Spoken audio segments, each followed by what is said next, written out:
the genius who exposed Konoha's dark secret. Please like, share, and subscribe. Episode 81. Clash. What a peaceful life it had become. Shiraishi felt like he had retired to a life fit for the elderly after leaving his frontline missions behind and entering the ninja academy. His days now consisted of going to work at the academy at 3 p.m., with the rest of the time his to manage as he pleased. Even his shifts at the hospital were relatively short. Shiraishi's current life was something many Konoha ninjas would likely not envy. Study, leisurely walks, work, and punctual rest at home were his daily routines. Occasionally, he'd go shopping with Ruri, but his encounters with Aine were rare. After the three of them left the Team Sakumo, they each had their own responsibilities. Ruri had joined the police force, tasked with maintaining village security and resolving civil disputes in the village. As a jonin, Aine had garnered early recognition from the Hyuga clan senior members due to her potential. She now held an important position within the Hyuga clan, even serving as the future Hyuga clan head's guardian. Aine's status in the Hyuga clan significantly exceeded that of ordinary Hyuga branch ninjas. The gap between the main and branch families was evident. Due to these circumstances, Shiraishi had only encountered Aine once since leaving the Team Sakumo. After their meeting, they hadn't spoken for more than 5 minutes. However, in secret, they maintained communication and exchanged information. But what concerned Shiraishi the most currently were the secret measures taken by Konoha's senior management, specifically, their research on wood release. What are those high-level Konoha figures planning? Shiraishi mused. On the surface, Shiraishi appeared unconcerned. However, he was highly vigilant about the higher-ups' research and experiments regarding wood release. Shiraishi had never underestimated these high-ranking individuals and had raised their threat level several notches in his mind. While Shiraishi hadn't personally verified the power of wood release, he had witnessed the destructive power of tailed beasts firsthand. Even if it had been only one tail and possibly not at full power, among the tailed beasts the 9 tails was the strongest tailed beast.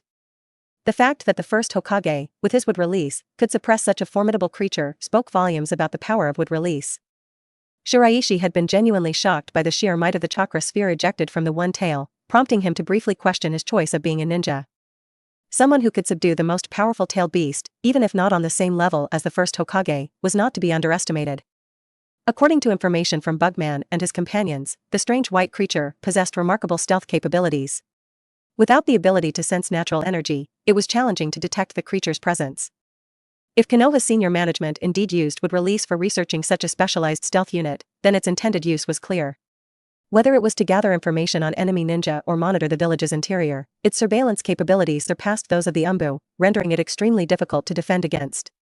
Shiraishi wasn't overly concerned about the research being uncovered. The strange creature's stealth abilities could be detected using natural energy sensing.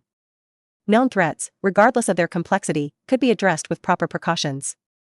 The real challenge lay in the unknown. How many of these stealth creatures did Konoha senior management possess? Where were they deployed? What was their unknown agenda? Had they infiltrated the Uchiha clan? These were all uncertainties. Shiraishi's absolute confidence in his own safety is based on Konoha's high-ranking individuals having seriously underestimated his intelligence. No matter the circumstance, he possessed the initiative, a key to victory. However, this kind of unknown factor, the ace up Konoha's sleeve, was a wild card. How troublesome. Shiraishi needed a plan to shift the balance of power or uncover Konoha's high-level management's intentions. Staying passive wasn't an option. To face a vast military organization like a ninja village head-on offered no chance of victory. As Shiraishi pondered this, Ruri made her way down the corridor of the underground laboratory. When did you get back? Just now. Is it this late already? Shiraishi suddenly realized how time had flown.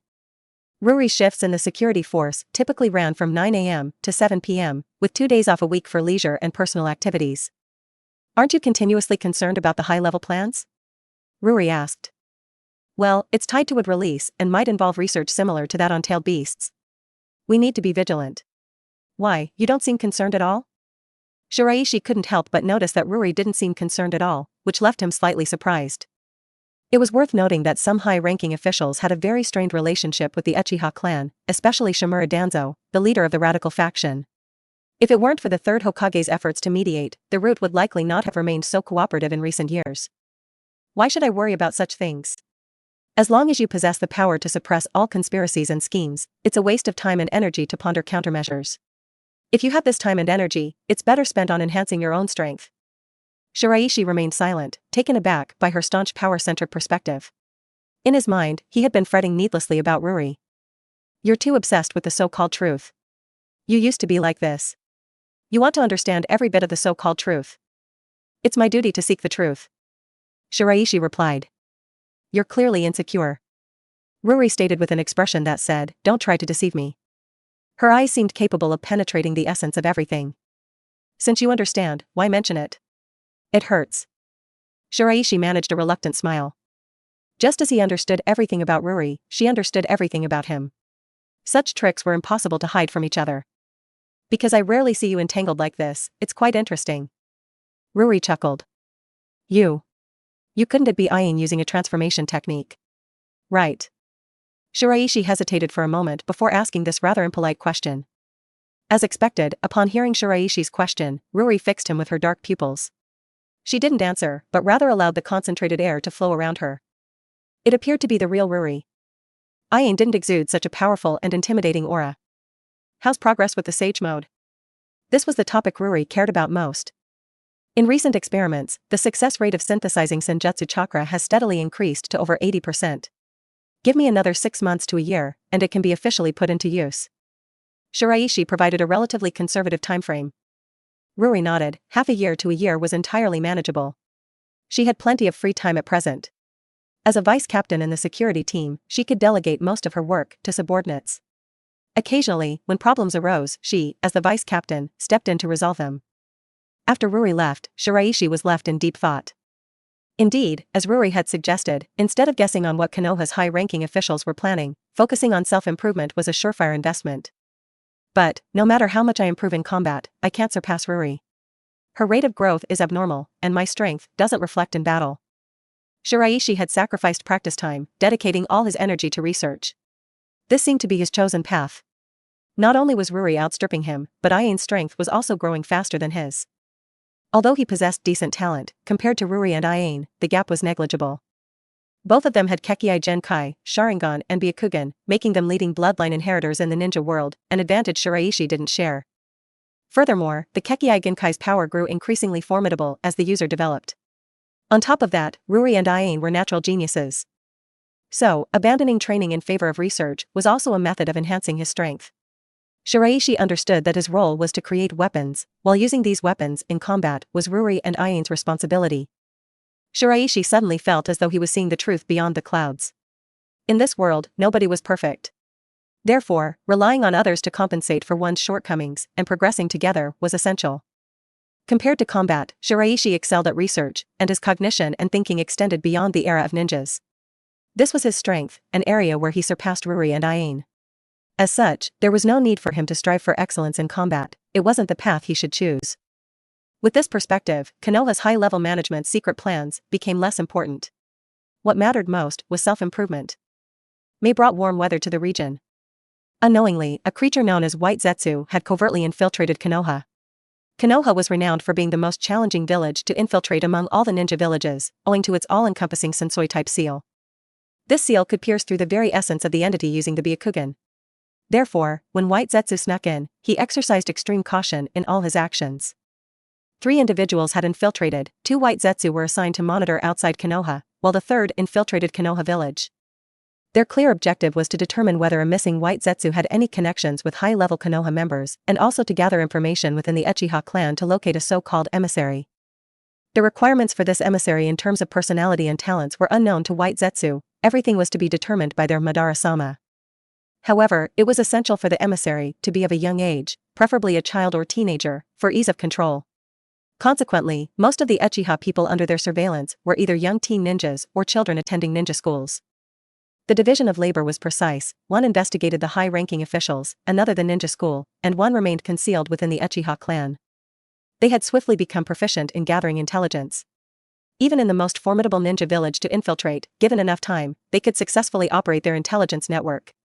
White Zetsu, responsible for the Uchiha clan, moved underground with the expertise of a master. He was like an intangible ghost, and no one had detected his actions thus far, not even the Uchiha clan itself. This particular White Zetsu was feeling rather self-satisfied. While most White Zetsu lacked in combat abilities, they all possessed exceptional stealth skills. Only a few ninja with unique perception capabilities could detect their presence. Considering the Uchiha clan's characteristics, he felt monitoring them was a straightforward task. He thought to himself, I'll be able to deliver everything to Madara-sama soon. Just as he was about to continue, he suddenly felt the chilling sensation of being secretly watched by some unknown creature's eyes. It stopped him in his tracks as he swam through the soil. Turning his head, White Zetsu was nearly overcome with terror. A pair of dark eyes had unexpectedly pushed through the earth beside him, locking onto him without warning. Confusion swirled in his mind. What was this? Before he could fully process this, the soil around him started to writhe and constrict, turning unnaturally soft, akin to quicksand. White Zetsu felt the suffocating oppression, and then he lost consciousness. Everything occurred so abruptly that White Zetsu hadn't even managed to get a clear look at his assailant. When he awoke, White Zetsu found himself bound to a stone chair with restraints covering his entire body. He was in a secret chamber, bathed in a dim yellowish light that barely illuminated the room. Before him stood a young man and woman, both around 15 or 16 years old. The woman, dressed in a tight black ninja outfit, exuded a powerful, intimidating presence. The man, on the other hand, wore a white coat and observed him with an eerie, unsettling gaze. Being subjected to this unsettling stare, White Zetsu couldn't help but tremble. Although he sensed the woman possessed greater strength, there was something about the man that felt even more dangerous. These two individuals were Shiraishi and Ruri. Hello, how are you? White Zetsu tried to alleviate the chilling atmosphere with exaggerated and humorous gestures, attempting to ease his internal tension. However, Shiraishi and Ruri paid no heed to White Zetsu's exaggerated antics, entirely unaffected by them. Once the atmosphere had settled, Shiraishi turned to Ruri and said, since we've managed to capture him alive this time, I intend to use a spiritualization technique to enter his spiritual world and extract information. I'll leave my body to you. Ruri, nodding in agreement, watched intently. Shiraishi promptly formed hand seals, closed his eyes, and began to glow. An illusory figure resembling Shiraishi himself materialized in midair. This illusory figure represented Shiraishi's soul. With his soul out of his body, Shiraishi overlooked White Zetsu's struggling body. He then headed directly toward White Zetsu's body, merging with it and gaining access to White Zetsu's spiritual world. White Zetsu, still seated on the stone chair, fought vigorously, sweat pouring down his face. However, no matter how hard he struggled, he couldn't break free from Shiraishi's possession of his soul, rendering his attempts to resist futile. Wandering through White Zetsu's spiritual world, Shiraishi discovered an entirely blank space, leaving him visibly astonished. When he used the spiritualization technique to explore other spiritual worlds, they were never devoid of memory. There was always some portion of their recollections. However, here was an entirely empty spiritual world. Did this individual truly possess nothing within his mind? Shiraishi considered an improbable notion. Could his memories be stored elsewhere, not within this space? Though it sounded unbelievable, it was the only plausible explanation. Even animals with no intelligence had occupied spiritual worlds that weren't blank. Shiraishi concluded that the memories leading to the core of this white creature were sealed somewhere else. Shiraishi was about to leave when an enormous scarlet pupil suddenly materialized within the vacant spiritual world. A powerful chakra, unlike anything Shiraishi had ever encountered, washed over him. It felt icy and dark, as if he were a small boat teetering on the brink of capsizing in a tsunami. Sharingan, how is this possible? Shiraishi was the first to turn pale with shock. The massive scarlet pupils, with their three distinctive black tomo symbols, were unmistakably enlarged versions of the Sharingan. The evil and cursed power emanating from these pupils was even more overwhelming than the aura Ruri exuded. Outside, White Zetsu suddenly let out a piercing roar. His face contorted ferociously, and countless blood vessels burst in his eyeballs, as though they might explode at any moment. Shiraishi's illusory spiritual form swiftly detached from White Zetsu's body and returned to his own. As he re-entered his body, cold sweat covered his face. He stood there, pale, gazing silently at White Zetsu, who was seated motionless on the stone chair, mouth agape, and eyes rolled back, now lifeless. What happened? Ruri, unaware of Shiraishi's experience, inquired with a note of concern as she helped him sit nearby. As Shiraishi settled down, his fingers trembled slightly on the armrest. It was as if he were still reeling from the earlier shock. After a considerable pause, his voice, hoarse and strained, managed to articulate a single sentence. Sharingan. Sharingan? Ruri inquired. Sharingan's ocular power greater than yours. What a monster. Shiraishi slowly closed his eyes as he spoke, as though he hadn't yet recovered from the recent horror. Ruri, frowning at this revelation, thought deeply. So, you're saying that you encountered the Sharingan illusion within this individual's spiritual world? Shiraishi nodded, confirming his previous statement. His words implicitly included Ruri, indicating that the opponent's use of Sharingan exceeded her capabilities. I'm well aware of their strengths. I can't confidently assert that my ocular power is the strongest among the Uchihas today, but there shouldn't be more than 2 pairs of Sharingan that can rival mine. But here, in this individual's spiritual world, the creator of the Sharingan illusion possesses ocular power far superior to yours. Shiraishi didn't wish to dent Ruri's self-confidence, but he had to state the fact. As Ruri absorbed this information, she realized that she had been worrying needlessly. She refocused her thoughts. However, no matter how she considered it, she couldn't fathom which Uchiha member currently possessed Sharingan power surpassing her own. It seems I guessed wrong from the beginning. These protective measures extend beyond just wood release and tailed beasts, they also involve Sharingan. This individual's arrival likely has no connection to the village's high-ranking members. There are other players pulling the strings. Shiraishi exhaled deeply, his eyes reflecting a profound gravity. He emphasized the importance of caution in their future actions. For the time being, the Land of Rain would be designated a restricted area to avoid encountering Akatsuki members again. Shiraishi didn't want to become a target due to unknown enemies. In a vast, dark karst cave, a white figure emerged from the ground and promptly reported to an elderly man seated on a wooden chair. Madara-sama, the Zetsu, who was investigating the Uchiha clan's territory, has vanished. I'm aware, the illusion I implanted in his mind was triggered, indicating his capture, the old man replied, his eyes shimmering with no one knowing his thoughts. Could our intelligence be compromised? White Zetsu inquired with concern. No, the moment the illusion triggered, a chained suicide spell activated, and the White Zetsu is now dead, the old man responded coolly. White Zetsu chuckled, displaying no sadness at White Zetsu's death. To them, their existence served as tools for their master's benefit. Withdraw from Konoha for now. I didn't expect such a formidable ninja to emerge within the clan after my departure. I mustn't act recklessly. The old man's face expressed regret.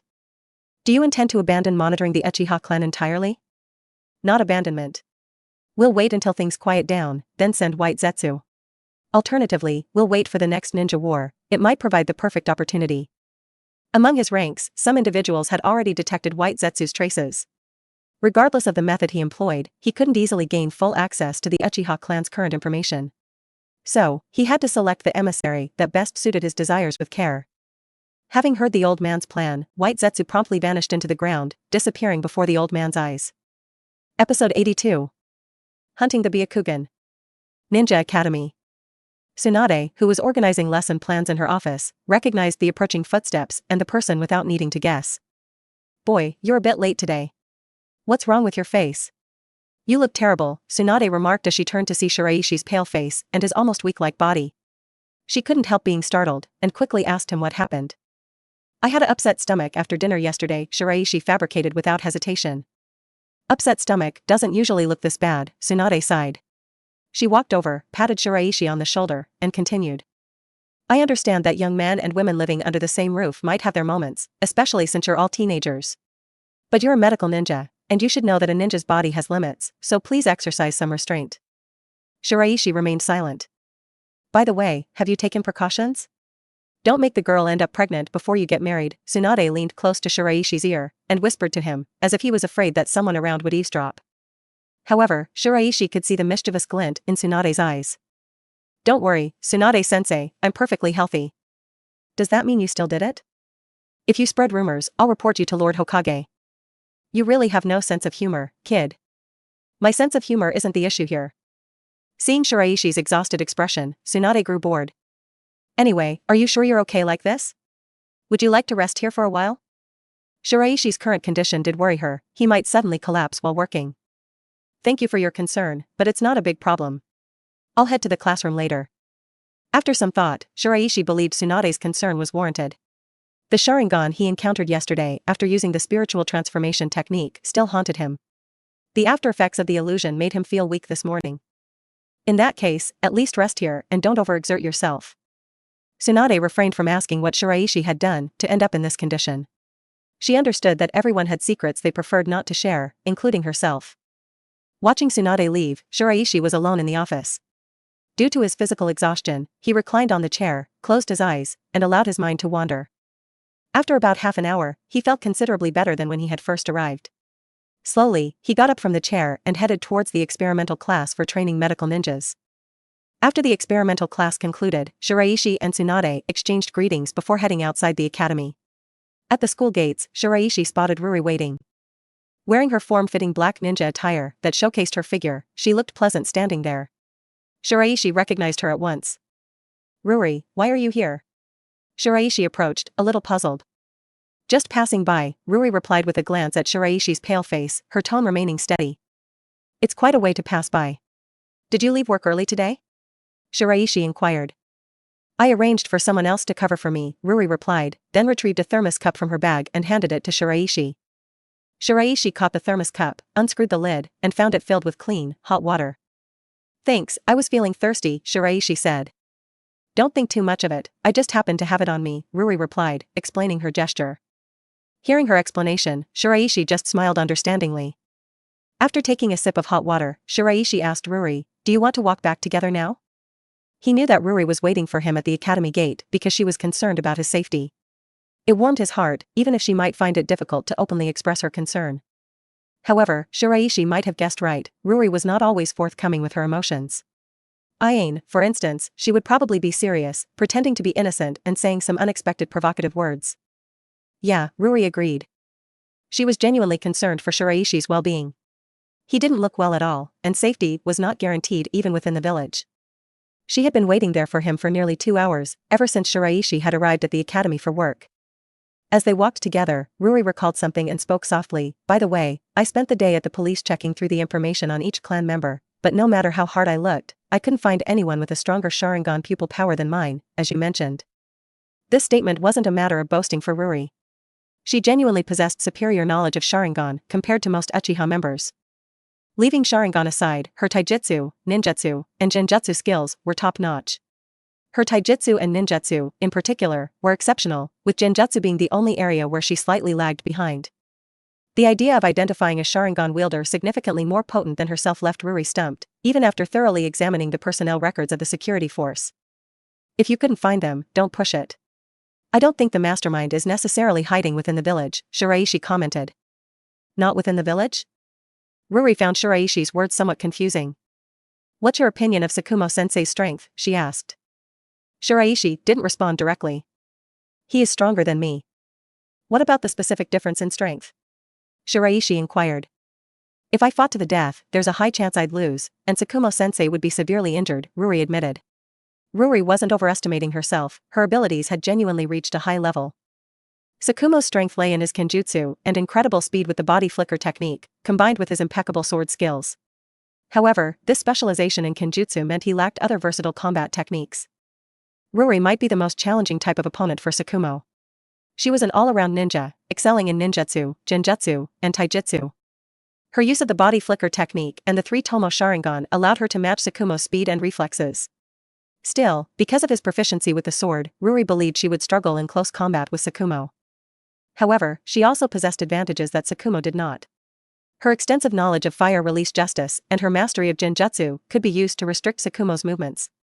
Shiraishi nodded in agreement after hearing this. The chakra displayed by the Sharingan and the immense pressure it exerts are even greater than teacher Sakumo's. And that's just in a contest of Sharingan pupil power, he likely surpasses you in other areas as well. Really? While there may not be such a master among the Uchiha clan currently, is it too hasty to rule out the possibility within Konoha? But then think about it differently. If there is such a master among the Uchiha clan in the village, our secrets may have been exposed long ago, and it is impossible to remain indifferent until now. After all, the other party has powerful infiltrating subordinates, and our secrets cannot be concealed at all. Ruri frowned, deep in thought. Shiraishi continued, since that white creature can be sensed by natural energy, it also means that the other party was not monitoring us before I researched natural energy. The first contact was on Akatsuki's side. Then, this strange white creature came to Konoha and infiltrated the Uchiha clan. The mastermind behind the scenes may have targeted Konoha, perhaps to monitor the Uchiha clan. This action only began recently. As for Akatsuki, Shiraishi had sent Bugman and others to contact Akatsuki nearly a month ago. Shiraishi couldn't be certain when the mastermind behind the scenes had sent people to monitor Akatsuki. Nevertheless, these observations held significance. Uchiha ninja not within Konoha. Related to tailed beasts, would release, and Sharingan. This is the critical information needed for decoding the intelligence puzzle. Ruri understood this, but still found it challenging to identify the Uchiha ninja who was the mastermind behind the scenes. Incidentally, did any Uchiha defect in the past or leave Konoha? Shiraishi inquired. In the past 30 years, only Uchiha Madara, she answered, almost as if it were a fantasy. That's nonsense. Uchiha Madara died at the Valley of the End battle, killed by the first Hokage. This is well known around the world. Shiraishi chuckled and shook his head. What he was thinking, only he knew. After all, the likelihood of that happening is minuscule, isn't it? Would release, tailed beasts, Sharingan, these are either the techniques Uchiha Madara used in battle or objects he controlled or powers he held or see. Doesn't it seem like all the conditions are met? Seeing Ruri deep in thought, Shiraishi likely also entertained doubts about whether the Uchiha clan's ancestor was truly deceased. Shiraishi reopened the thermos, took a sip of hot water, and smiled. Alright, no need for such a serious expression. Whether he's alive or not doesn't matter as long as he doesn't affect you. Besides, it's just speculation and far from conclusive evidence. No, I was thinking, if he is really alive. I really want to see the legendary power that can open up the world. Ruri clenched her fists. Ninjas in the past, when mentioning the Uchiha clan, the first thing people thought of was not Sharingan, but the name Uchiha Madara. Because he was a purer symbol of power than Sharingan. Nowadays, when ninjas mention Uchiha, they don't think of a certain Uchiha ninja, but Sharingan. This was the goal Ruri was going to surpass in the future. It really looks like your style, it seems that I was worrying for nothing just now. Are you looking down on me? And even if that old antique is alive, it's too old to move now. I didn't say that. Besides, this is just speculation and cannot be regarded as conclusive evidence. Seeing Ruri seeming to be arguing again, Shiraishi explained with a smile. Humph, Ruri turned her head, expressing that she didn't want to pay attention to him. The sky was growing darker, with the beautiful sunset slowly descending behind the forest in the west. Shiraishi and Ruri walked along the riverbank. In May, the weather had turned warmer, and the gentle breeze brought a sense of comfort, dispelling the irritability in their hearts. Streetlights along the small road cast their warm glow, leading the eye towards the village center. There, the night market was beginning to come alive, with lights flickering to life one by one. On this road, only Shiraishi and Ruri walked. Meanwhile, on the riverbank, some young ninja academy students who hadn't yet gone home were energetically playing ninja games. Seeing this scene, Shiraishi halted his steps. What's the matter? Ruri stopped and turned to him. It's nothing, just seeing them like this makes me reminisce about the past, Shiraishi said, his eyes fixed on the children playing ninja games with a touch of nostalgia.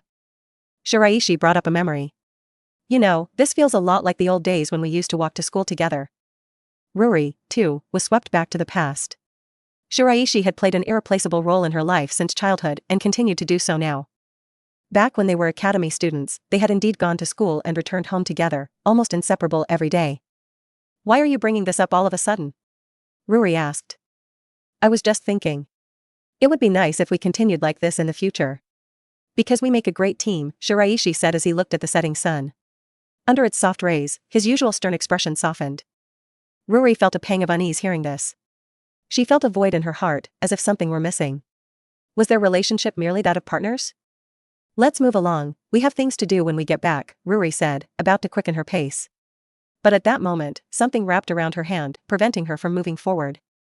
Startled, she turned to see a man's warm hand holding hers, guiding her gently to a stop. In many ways, I'm not quite sure how to approach this, Shiraishi admitted, looking at her with a gentle smile. But after what I said earlier, I gave it some thought. If we're just partners, maybe it doesn't fully explain everything between us. What do you think? Should our relationship be closer than just partners? Shiraishi had a calm smile on his face, asking Ruri for his opinion. I don't understand what you're talking about, so I'm going back. Ruri's face flushed slightly, and she turned her head away. She may have spoken of going home, but when his hand held hers, she allowed him to make the decision. Let's take a walk together. We left work early today, there should be enough time, Shiraishi suggested. Don't ask me about this. You're the one who's sick. You should decide. Just don't catch a cold tomorrow, Ruri replied, turning her head away but implying her consent. Shiraishi felt a bit odd, this was the first time in many years that he had taken such an initiative. It even brought a tear to his eye. It's already May, there's no way I'll catch a cold. No problem, he reassured her. His body isn't that weak. Although the weather would become colder than during the day after nightfall, as long as he paid attention, it wouldn't be a big problem. With their hands tightly clasped, they exchanged warmth through their skin. Shiraishi could feel the heat radiating from Ruri's body. Holding her hand, he led her towards the village's lively center, where the night was beginning to come alive. Shiraishi clearly saw the obvious happy smile on Ruri's face.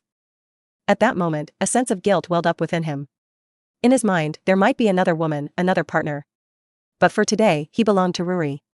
The guilt faded as he comforted himself with this thought. The next day, Shiraishi came down with a cold. He realized he had caught it after returning home late the previous night. He slept on the floor, covered with a quilt, feeling groggy and cold. Ruri, dressed casually at home and not in her black ninja attire, knelt beside him, scolding him with an almost disgusted tone. You kept saying you were fine yesterday, and now look what's happened. Your physical condition has really deteriorated, Ruri scolded. I didn't expect it to turn out like this. This is my first cold. Shiraishi admitted with a touch of embarrassment. He realized that forcing himself so much the night before had been a mistake. But in that situation, if he had returned without doing anything, he would have regretted it even more. Seeing Ruri taking such good care of him, he felt both embarrassed and grateful. Even if he had caught a cold today, it didn't seem like such a bad thing. I've already sent someone to inform Tsunade, and she said you can rest at home today. I'll take care of you, Ruri said as she stood up to fetch something from the cabinet. Sorry to trouble you. But I don't think it's that serious. I still have work in the afternoon. Shiraishi began. Stay home and rest today. Do I need to say it a third time? Ruri's voice was stern. Shiraishi, trembling slightly, didn't dare to argue further. Ruri retrieved a medicine bottle from the cabinet, took out a few pills, and prepared a cup of hot water. This is a cold medicine that hasn't officially hit the pharmaceutical market. I didn't expect you to become its first user after developing it. How does it feel to take your own medicine? She asked. I'd rather not pass judgment if I can help it, Shiraishi replied with a chuckle as he accepted the cold medicine. The land of waves stretched out towards the sea of the land of fire. A small boat cut through the waves, drawing closer to the coastal port of the land of fire. On this boat were 4 individuals, all ninja from Konoha village. The team was under the leadership of a Konoha ninja in a jonin uniform, while the other 3 members wore chunin uniforms. This team, led by a jonin and comprised of 3 chunin, was considered an elite unit, even by the standards of Konoha village. In many teams, it was common to have 1 top-level ninja paired with 3 lower-level ones or a mix of high, middle, and low-ranking ninja. Their mission had taken them to the neighboring country to dismantle an illegal rogue ninja organization. This was a familiar scenario for Konoha, as even after the Ninja World War, smaller countries lacking ninja power were often targeted by wandering ninja groups. These rogue ninja fell into 2 categories, those who had stumbled into the life of a ninja by chance, and those who rebelled against the system and engaged in illegal, profit-driven activities. Larger nations like Konoha didn't pay much attention to these groups, but smaller, weaker nations struggled to deal with them. Konoha had dispatched an elite team consisting of 1 jonin and 3 chunin to deal with this wandering ninja organization. After a fierce battle, they successfully eradicated the threat, and now they were on their way back to the land of fire by boat. At the bow of the boat, the team leader sat with long black hair that cascaded down to his waist. He wore a forehead protector on his forehead, and his eyes were pure white. He was a jonin from the Hyuga clan, named Hyuga Shingo. Even within the Hyuga branch family, he was known for his exceptional strength. The waters of Land of Waves were perpetually shrouded in thick fog. Thus, Hyuga Shingo periodically opened his eyes to survey the surrounding sea, a precaution against any potential emergencies. With his Byakugan vision, he could see 5 individuals approaching their boat from about 2 kilometers away. These individuals had very little chakra, almost at the level of ordinary civilians, and they carried no weapons, only a small amount of money. Clearly, they were regular civilians traveling to the Land of Waves. After a while, the boat carrying the 5 civilians drew near.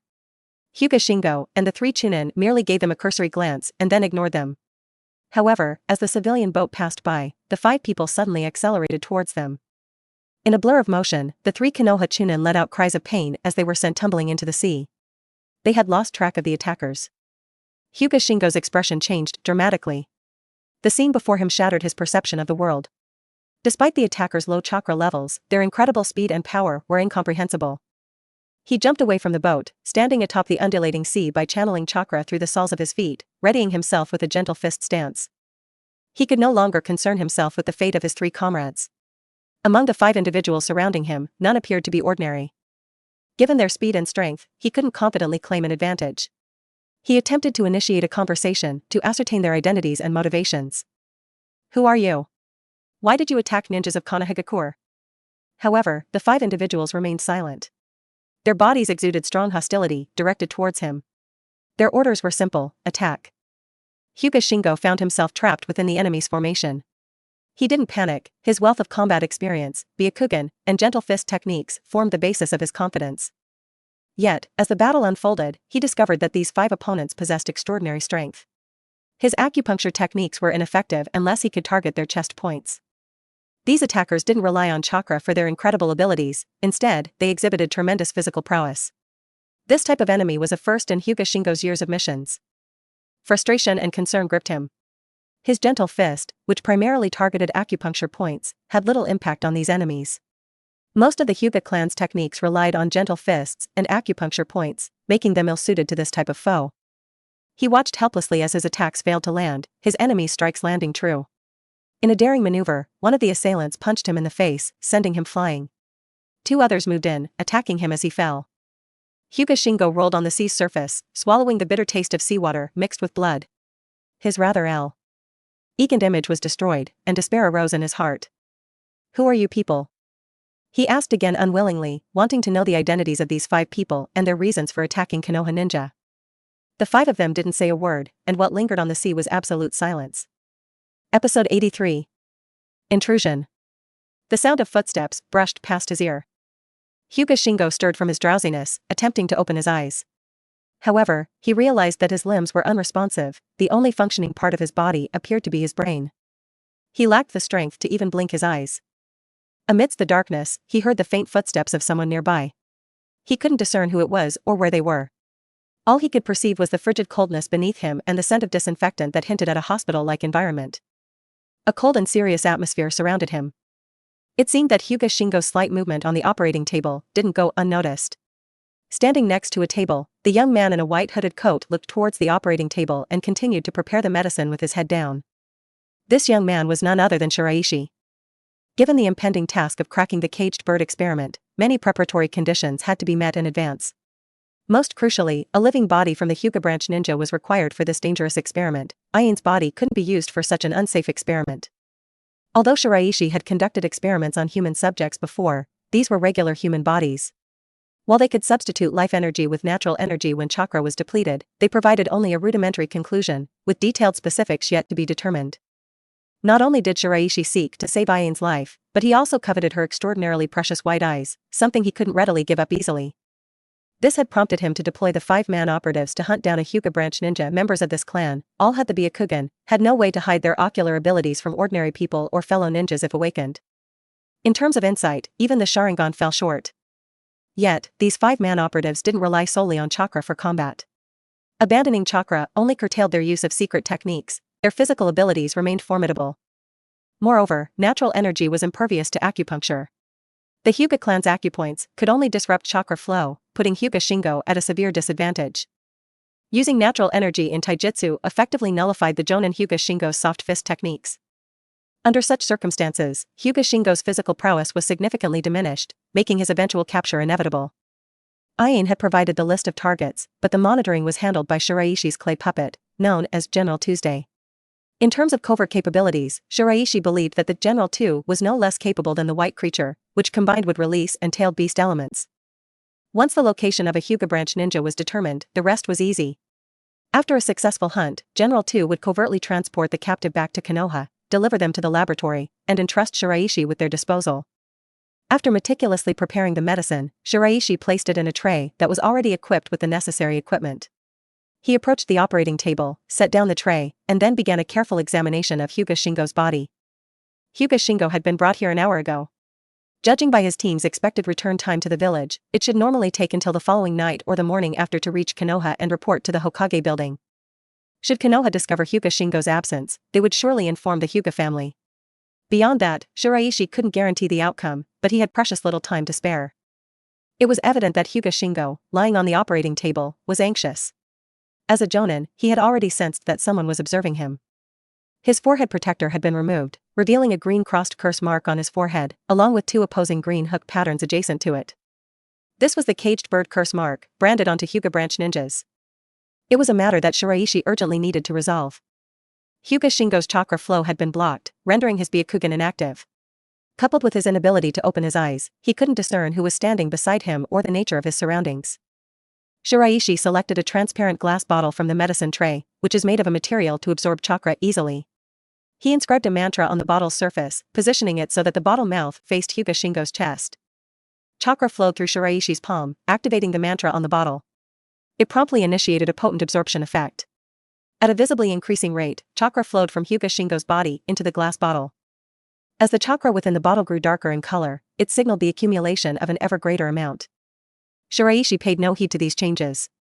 Instead, he focused on perception, closely monitoring every movement of Hyuga Shingo. His objective was to gain insight into the appearance of the caged bird curse mark through sensory ninjutsu. According to Iain's information, there are two methods to trigger the caged bird curse. The first involves a ninja from the main family. They can either subject the Hyuga branch ninja to intense suffering or opt to damage the eyeballs and brain nerves of the branch ninja, thereby actively activating the curse mark of the caged bird. The second method is passive and occurs when a Hyuga branch ninja dies or has their eyes removed. In this case, the curse mark of the caged bird directly inflicts damage upon the branch ninja's eyeballs and brain nerves. This curse is indeed dreadful. Ah. Suddenly, when the chakra in Hyuga Shingo's body reached a life-threatening low, he broke through the limits of the special anesthetics control and let out a horrifying scream.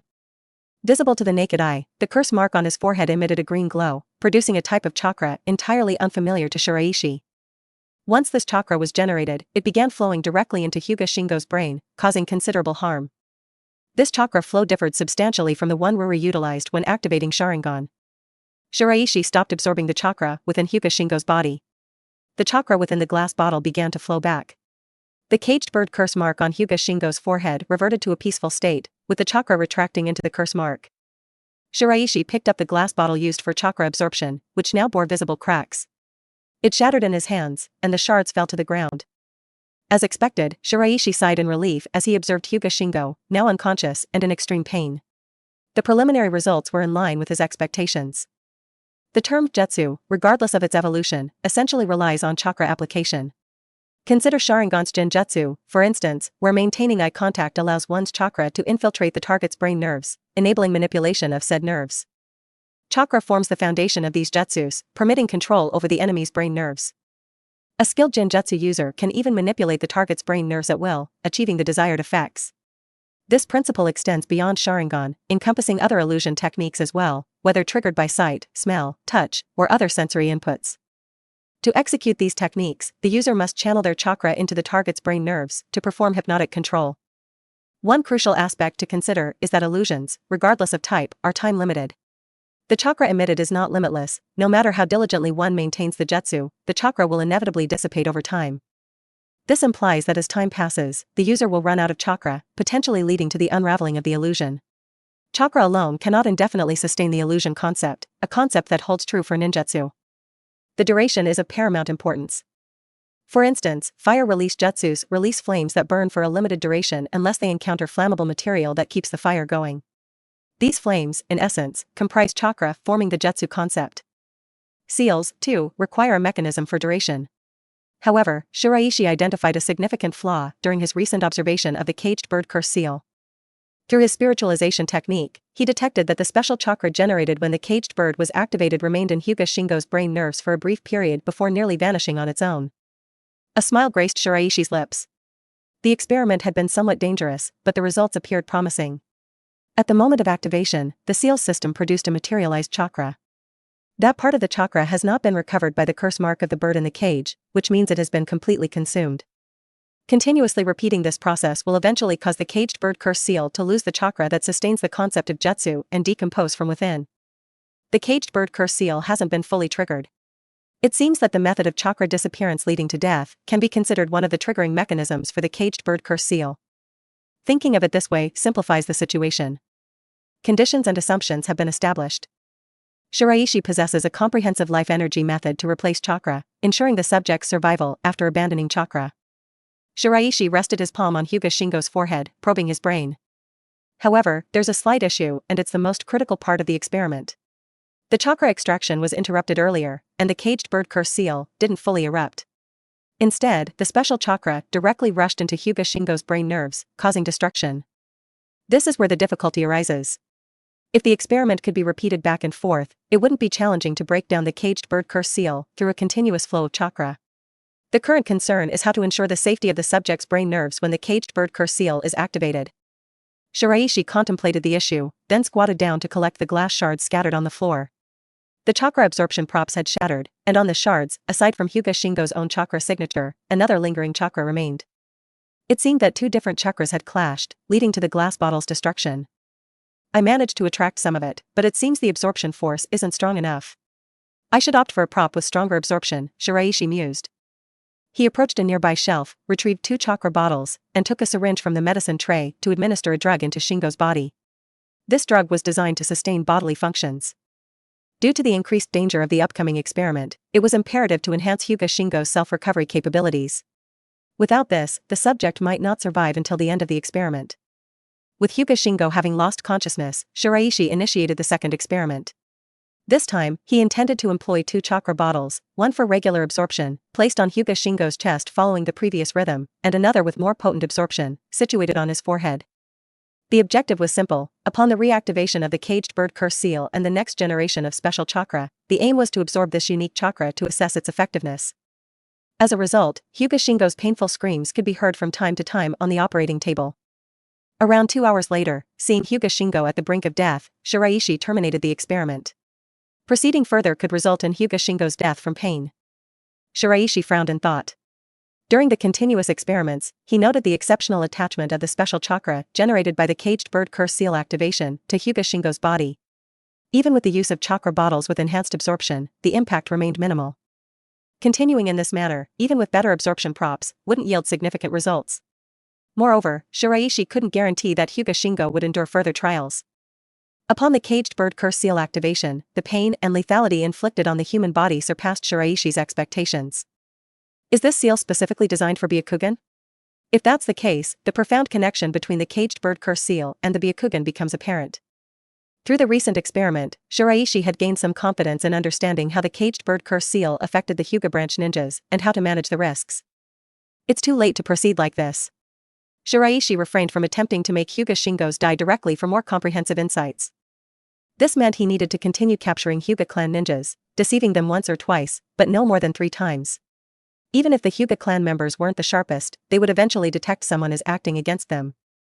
At that point, Hyuga branch ninjas would likely avoid leaving the village for missions, making it challenging to acquire experimental subjects. Furthermore, given the current analysis, there was no need to study the Hyuga branch ninjas' bodies. Shiraishi had already understood the link between the caged bird curse seal and the incomplete Baiyen, including its origins and coping mechanisms. At present, only one complete sample remained for observation: hunting Hyuga clan ninjas. To ensure the success of the experiment in deciphering the caged bird curse seal, it's crucial to understand the disparity between the 2 types of Byakugan. The spiritualization jutsu can be used to enter the spiritual world, extracting hidden information about the caged bird curse, and also, reverse engineer the caged bird technique. Only through this method can the curse mark on the caged bird be reliably cracked. Ayin cannot be burdened with this task; she must plan and execute it herself. Hyuga ninjas from the main family, in contrast to the branch members, rarely undertake missions outside. When they do, it's likely they're discreetly protected by formidable branch guards. The 5 of them alone won't be able to handle so many powerful ninjas. The target might escape. It seems I have to find an opportunity to leave the village. Shiraishi concluded his experiment on Hyuga Shingo, contemplating his next steps in hunting Hyuga ninjas. 3 days had passed, and in the afternoon, a Konohagakure ninja Hyuga Shingo had vanished.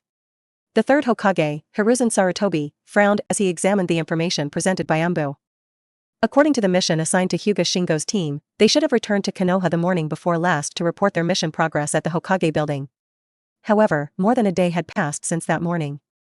Umbu operatives in the Land of Fire confirmed that there was no trace of Hyuga Shingo's team. Presently, Umbu ninjas were on their way to the Land of Waves to investigate the disappearance of Hyuga Shingo. For Konoha, a Jonin's inexplicable disappearance was a significant matter. Recently, both domestic and international conditions had been relatively peaceful, significantly reducing the Umbu's workload.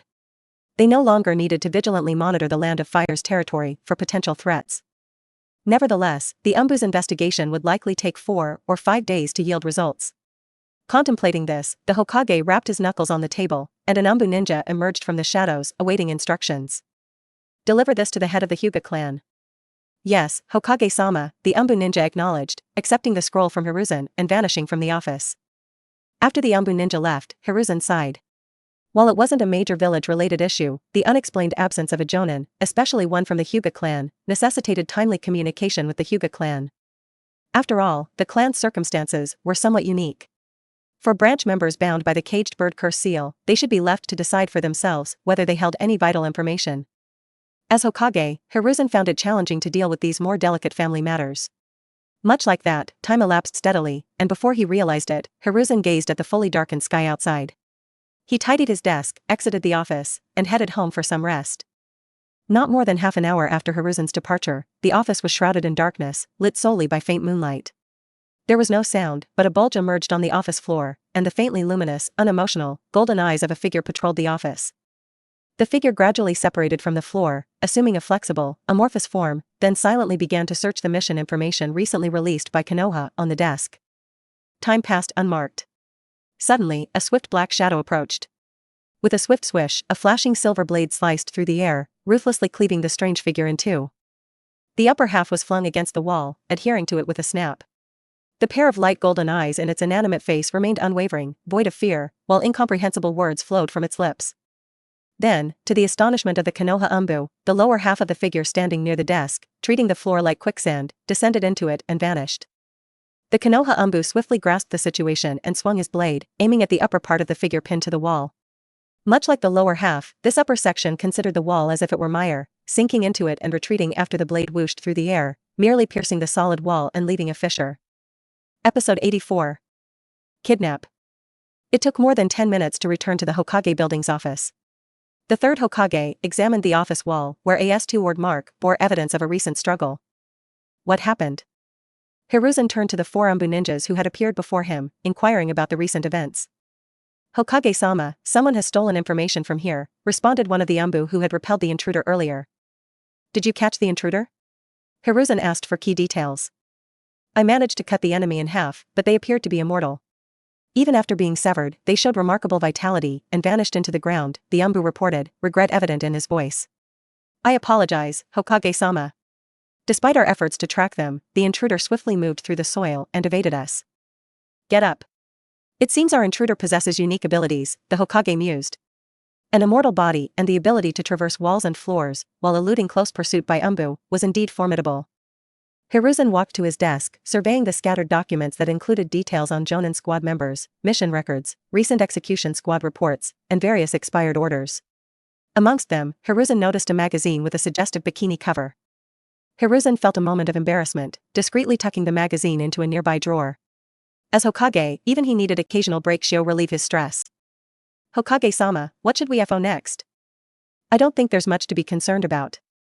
These documents don't contain the village's most critical secrets. However, leaking such documents to an unknown entity posed a threat to the village, albeit not a catastrophic one. Yet, the intruder's identity and motive remained unknown, making any decisive action impossible. Hiruzen could do little more than acknowledge this frustration. He could only let it go. We'll leave it at this for now and exercise more caution in future operations. Hiruzen refrained from blaming the Umbu. Their presence was justified as the files in this office didn't involve Konoha's most sensitive secrets. Deploying a larger security detail here would be inefficient and risk depleting resources needed elsewhere. Still, Hiruzen found it confusing. If the intruder's goal was Konoha's secrets, the information obtainable here was minimal. Highly classified information about Umbu members, research materials, forbidden techniques, and other core secrets were housed in more secure locations. The Umbu stationed there were highly skilled, their techniques drawn from rare secret methods, complemented by sensory ninjas to prevent the enemy from sneaking in. Hiruzen chose not to indulge in speculative guesses regarding the intruder's motives. One day later. A cruise ship, departing from Land of Rainbow's port, sailed toward the Land of Fire's port. On the ship's deck, passengers enjoyed various activities or admired the vast, blue sea. Care-sama, it's not safe for you to show your face here. Let's return to our room. Two adult male ninjas with pale, white pupils urged a white-eyed ninja who stood on the deck gazing at the seascape. The ninja they addressed as Care was a handsome young man, bearing the Konoha headband, revealing his identity as a Konoha ninja. The three's pure white eyes marked them as members of the prestigious Hyuga clan. The Hyuga clan ranked among the wealthiest ninja clans, and their relationship with the outside world was complicated. The three had embarked on this journey to establish ties with Land of Rainbow and attend to business matters on behalf of the Hyuga clan's Chamber of Commerce. Given the necessity of having individuals with the appropriate status present, the clan had dispatched a Hyuga clan member, Hyuga Kara. With two branch Hyuga ninjas served as his escorts. While not full-fledged jonin, the two escorts, when working together, matched or even surpassed a standard jonin in combat. Hyuga Kara, at only 20 years old, was renowned as a prodigious talent within the Hyuga clan and the strongest among the three. With this team configuration, they could easily handle hundreds of Chunin-level opponents or escape if needed. No worries, I'm here to relax. Our family's business in the Land of Rainbow is complete. No need to be so uptight, Care reassured the two Hyuga branch ninjas, flashing a warm smile. Even so, given your status. One of the branch ninjas began but quickly realized the need to be discreet, avoiding further comment upon noticing that bystanders weren't paying attention. You two, please don't be overly formal with me, let's keep it casual, Care replied, his smile extending warmth to his escorts. Of course, Care-sama. Although Care, the clan representative, expressed such leniency, the two branch ninjas remained firmly within the confines of their roles. Their upbringing had instilled the notion that the clan was paramount from childhood into adulthood. Even in dire situations, the safety of a ninja's life had to be guaranteed. This resolve was deeply ingrained in their genes, often leading to subconscious actions taken to protect the clan. Care couldn't help but sigh at their restraint, which only fueled his suspicions further. But even if an unforeseen incident occurred, with the combined strength of the three of them. Boom! An abrupt explosion shattered the moment. The massive cruise ship's hull trembled violently, shaking amid the boundless sea. Care and the two branch ninjas swiftly channeled chakra into the soles of their feet, clutching the ship's railing to regain their balance on the deck. The passengers on the deck had panicked during the previous tremor, screamed in panic, and an air of fear and chaos now engulfed the cruise ship. On the blue sea, huge waves surged into the sky, attacking the vessel relentlessly. The cruise ship was swaying on the sea, nearly capsizing its immense hull several times. What's happening? It appears our journey back to Konoha won't be smooth sailing. Despite the chaos, Care remained composed on the deck. His Byakugan penetrated the surging waves and spotted over a dozen enemies rapidly approaching the cruise ship. Water release, Water Dragon Ball. A resounding cry echoed through the air, followed by a spectacle as a huge water dragon, created from vast quantities of water, charged towards the cruise ship with overwhelming force. Care looked at the extremely frightened tourists on the deck, frowned, and jumped with both legs towards the air, chakra repelled from the body's acupuncture point, spinning like a top. Revolving heaven. Boom. The water dragon collided with the enormous chakra sphere, created by Care's rotation. The water dragon collapsed into a huge amount of water, drenching the cruise ship's deck. Several tourists were accidentally washed overboard, their cries for help filling the air. Withdrawing from the air, although rotation successfully blocked the water dragon from ramming the cruise ship and prevented the cruise ship from being smashed by the water dragon, the surging force hit his body. Care's face had paled from the tremendous impact. Follow me, don't fight here. Care realized that their enemies cared little for the hundreds of lives aboard the cruise ship. Engaging in battle here would only make their situation more dangerous. He jumped off the deck, stood upon the sea, and immediately ran away. Yes. The two branch ninjas promptly followed Care, ensuring that the battle didn't spread to innocent bystanders, even though they were unsure where it was headed. Lord Care, who are these? Their water release is formidable, but their attire doesn't resemble Karagyure's. The attire of these people bore no resemblance to standard ninja clothing. They wore coarse, unremarkable linen garments, a stark contrast to typical ninja attire. Do they change clothes? That's a possibility. As Care pondered, an expansive white fog suddenly rolled in over the sea without warning. The fog enveloped an area with a 1-kilometer radius. This unexpected white fog emitted an immensely powerful chakra. While Byakugan's insight remained active, perceiving through the fog consumed a bit more chakra than usual. Nevertheless, for the three Hyuga ninjas, this amount of chakra was nothing at all. The hidden mist technique. It effectively obscures the Byakugan's vision, but our Hyuga's Byakugan still surpass it in terms of insight. Care showed no fear of this potent mist technique. Within the Byakugan's purview, they could foresee the number of assailants, their direction of approach, and predetermine the most suitable counter techniques. Senseless killings were not unusual in the ninja world, yet these dozen or so unidentified ninjas charged forward with terrifying murderous intent, clearly targeting the three of them. Perhaps it was their unique bloodline limit, the all-seeing Byakugan. Water release, Water Dragon Jutsu. The same jutsu was unleashed by 6 attackers simultaneously. 6 huge water dragons converged, carrying enough force to crush human bodies. The 3 Hyuga ninjas had extremely grave expressions. The intensity of the impact rendered the rotation technique useless. It would have been ideal if the 2 branch families had mastered the rotation technique as well. Care couldn't help but sigh inwardly. If all 3 of them could execute it, they could at least defend themselves against such an attack, even if they sustained some injuries. Sadly, only the main clan and exceptional branch ninjas were eligible to learn the top-secret rotation technique, an absolute defensive technique. Many jounin from the branch family lacked the qualification to study it, including the 2 special jounin guards accompanying him. The concentrated shockwave from the 6 water dragons hit him head-on, and the least severe consequence was severe injury. Thus, the 3 of them continued to retreat, exploiting the increased distance to diminish the water dragon's impact. However, the enemy appeared well versed in the Hyuga clan's techniques. Furthermore, this was an endless sea, an environment dominated by water release ninjas. With the regular chakra volume, water release techniques could be performed here with only half the usual chakra. If the same amount of chakra was used, the power of the water release technique doubled. In this watery venue, there was no more favorable setting for water release jutsus. Attempting to fight water release ninjas with expansive ninjutsu in this sea was a disadvantageous proposition. Damn.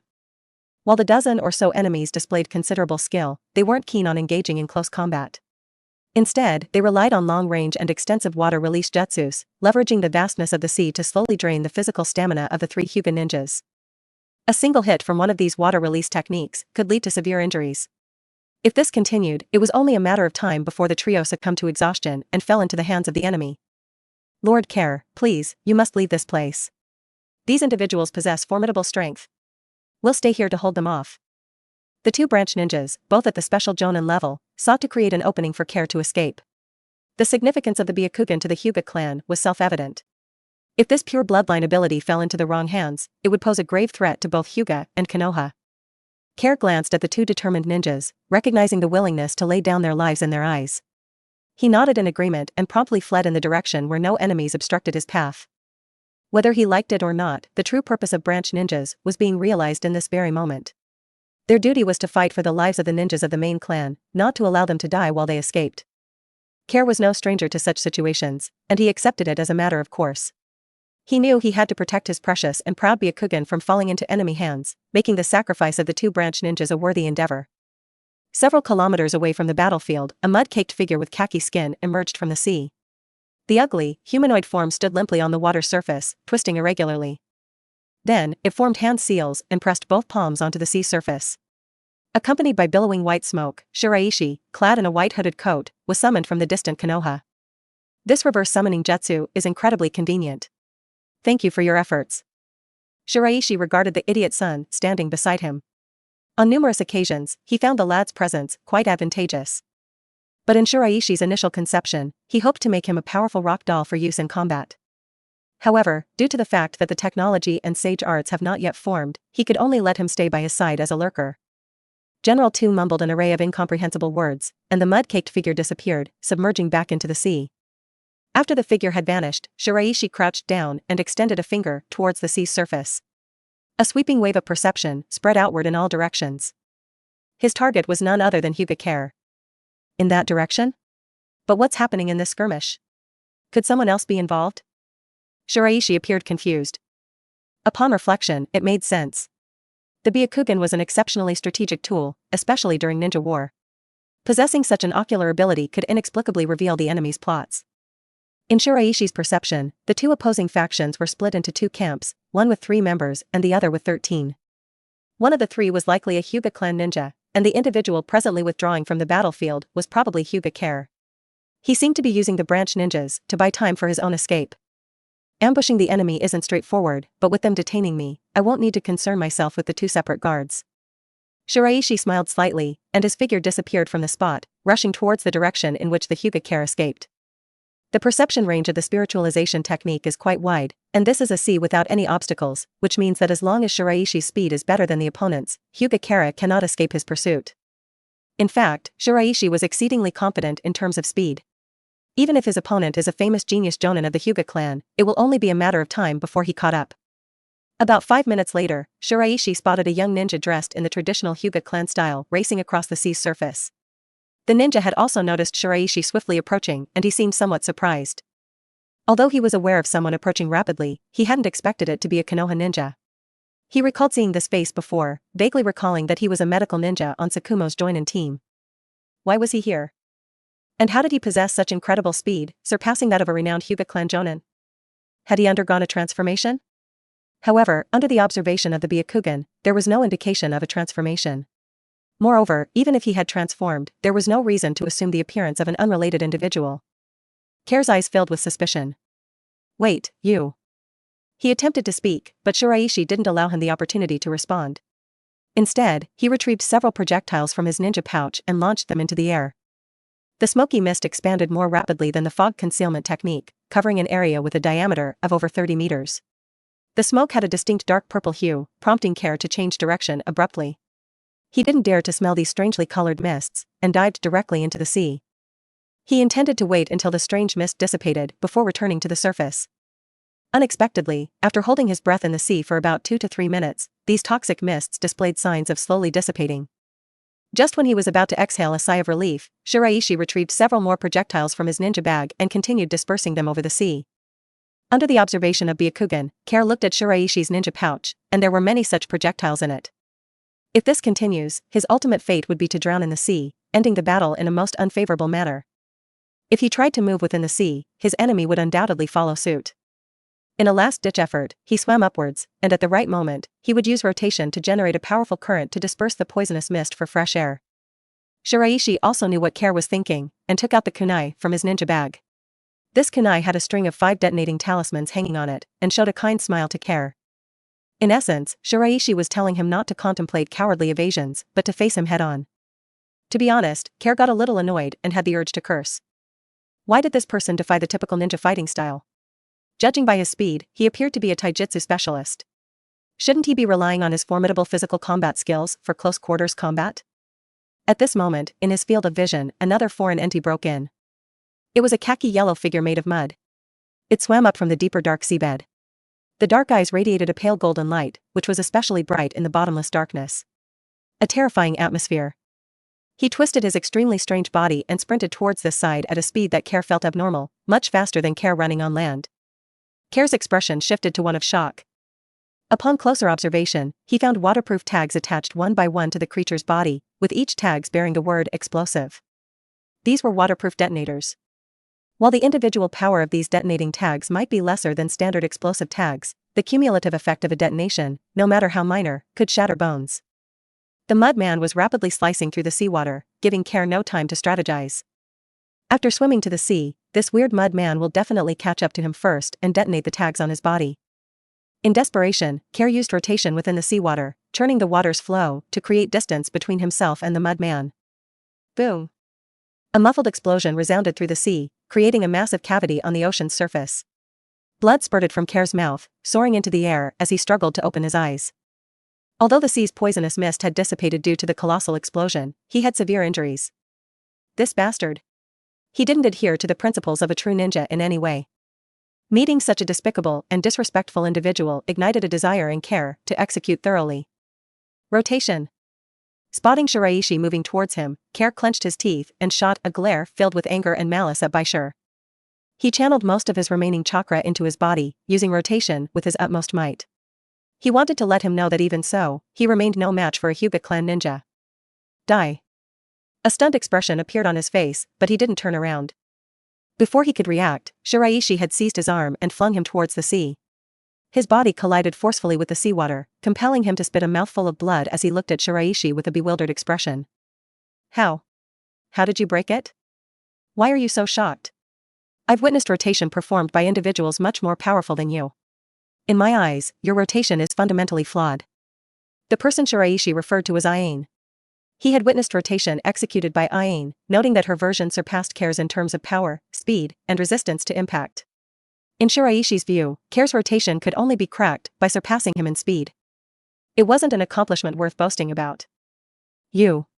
Are you truly that medical ninja from the Tsukumo Jonin team? You're a Konoha ninja as well. Why are you doing this? In response to Care's question, Shiraishi didn't explain anything. Confronted by Shiraishi's indifference, Care's eyes harbored with resentment. However, his weakened body could not support him, his head growing increasingly heavy as he slipped into unconsciousness. Shiraishi hoisted Care onto his shoulders, casting an eye at the khaki mud fragments scattered nearby. The mud man was slowly reassembling itself. Its head, the only relatively intact part, mouthed incomprehensible words. It seemed to take great pleasure in having participated in the battle, even if it was presently incoherent. Now that it was gibbering, it was savoring the joy of its actions. Episode 85. Freedom. In the dimly lit room, bright yellow lights illuminated the space. This is a relatively simple laboratory. Compared with the underground laboratory in Konoha, the equipment and materials provided by this laboratory wasn't sufficient. However, it was originally only regarded as a place where supplies could be supplied at any time, so of course, the specifications had to be reduced by one. This laboratory located in a secret base in the land of Tea. After sufficient funds, Shiraishi asked the subordinates of the organization to build such a base for supply in many countries. However, most data points were placed in smaller nations' territories, with only a few in the lands of the 5 great shinobi countries. Usually, the guards in the stronghold will use a special password to communicate. Inside a massive glass column, the Earth General, General 2, floated. It was submerged in emerald green fluid, rich in natural energy, and contained restorative potions to mend its damaged body. While the General 2 possessed a form of immortality, they were not truly invincible. The explosion had taken a toll, despite their formidable vitality. Much of the earth had fused back into its body, but a few fragments still floated freely in the solution, gradually healing. After some time, the laboratory door opened. The bug man walked in from outside. This damage, can it be repaired? He walked to Shiraishi as he approached General 2's containment unit, curiosity evident as he marveled at the creature's vitality. The core of this guy is natural energy, serving as its energy source. During the explosion, it absorbed a vast amount of energy from the surroundings, mitigating much of the blast's force. That is to say, as long as the natural energy is not extinguished, does it mean that it won't die?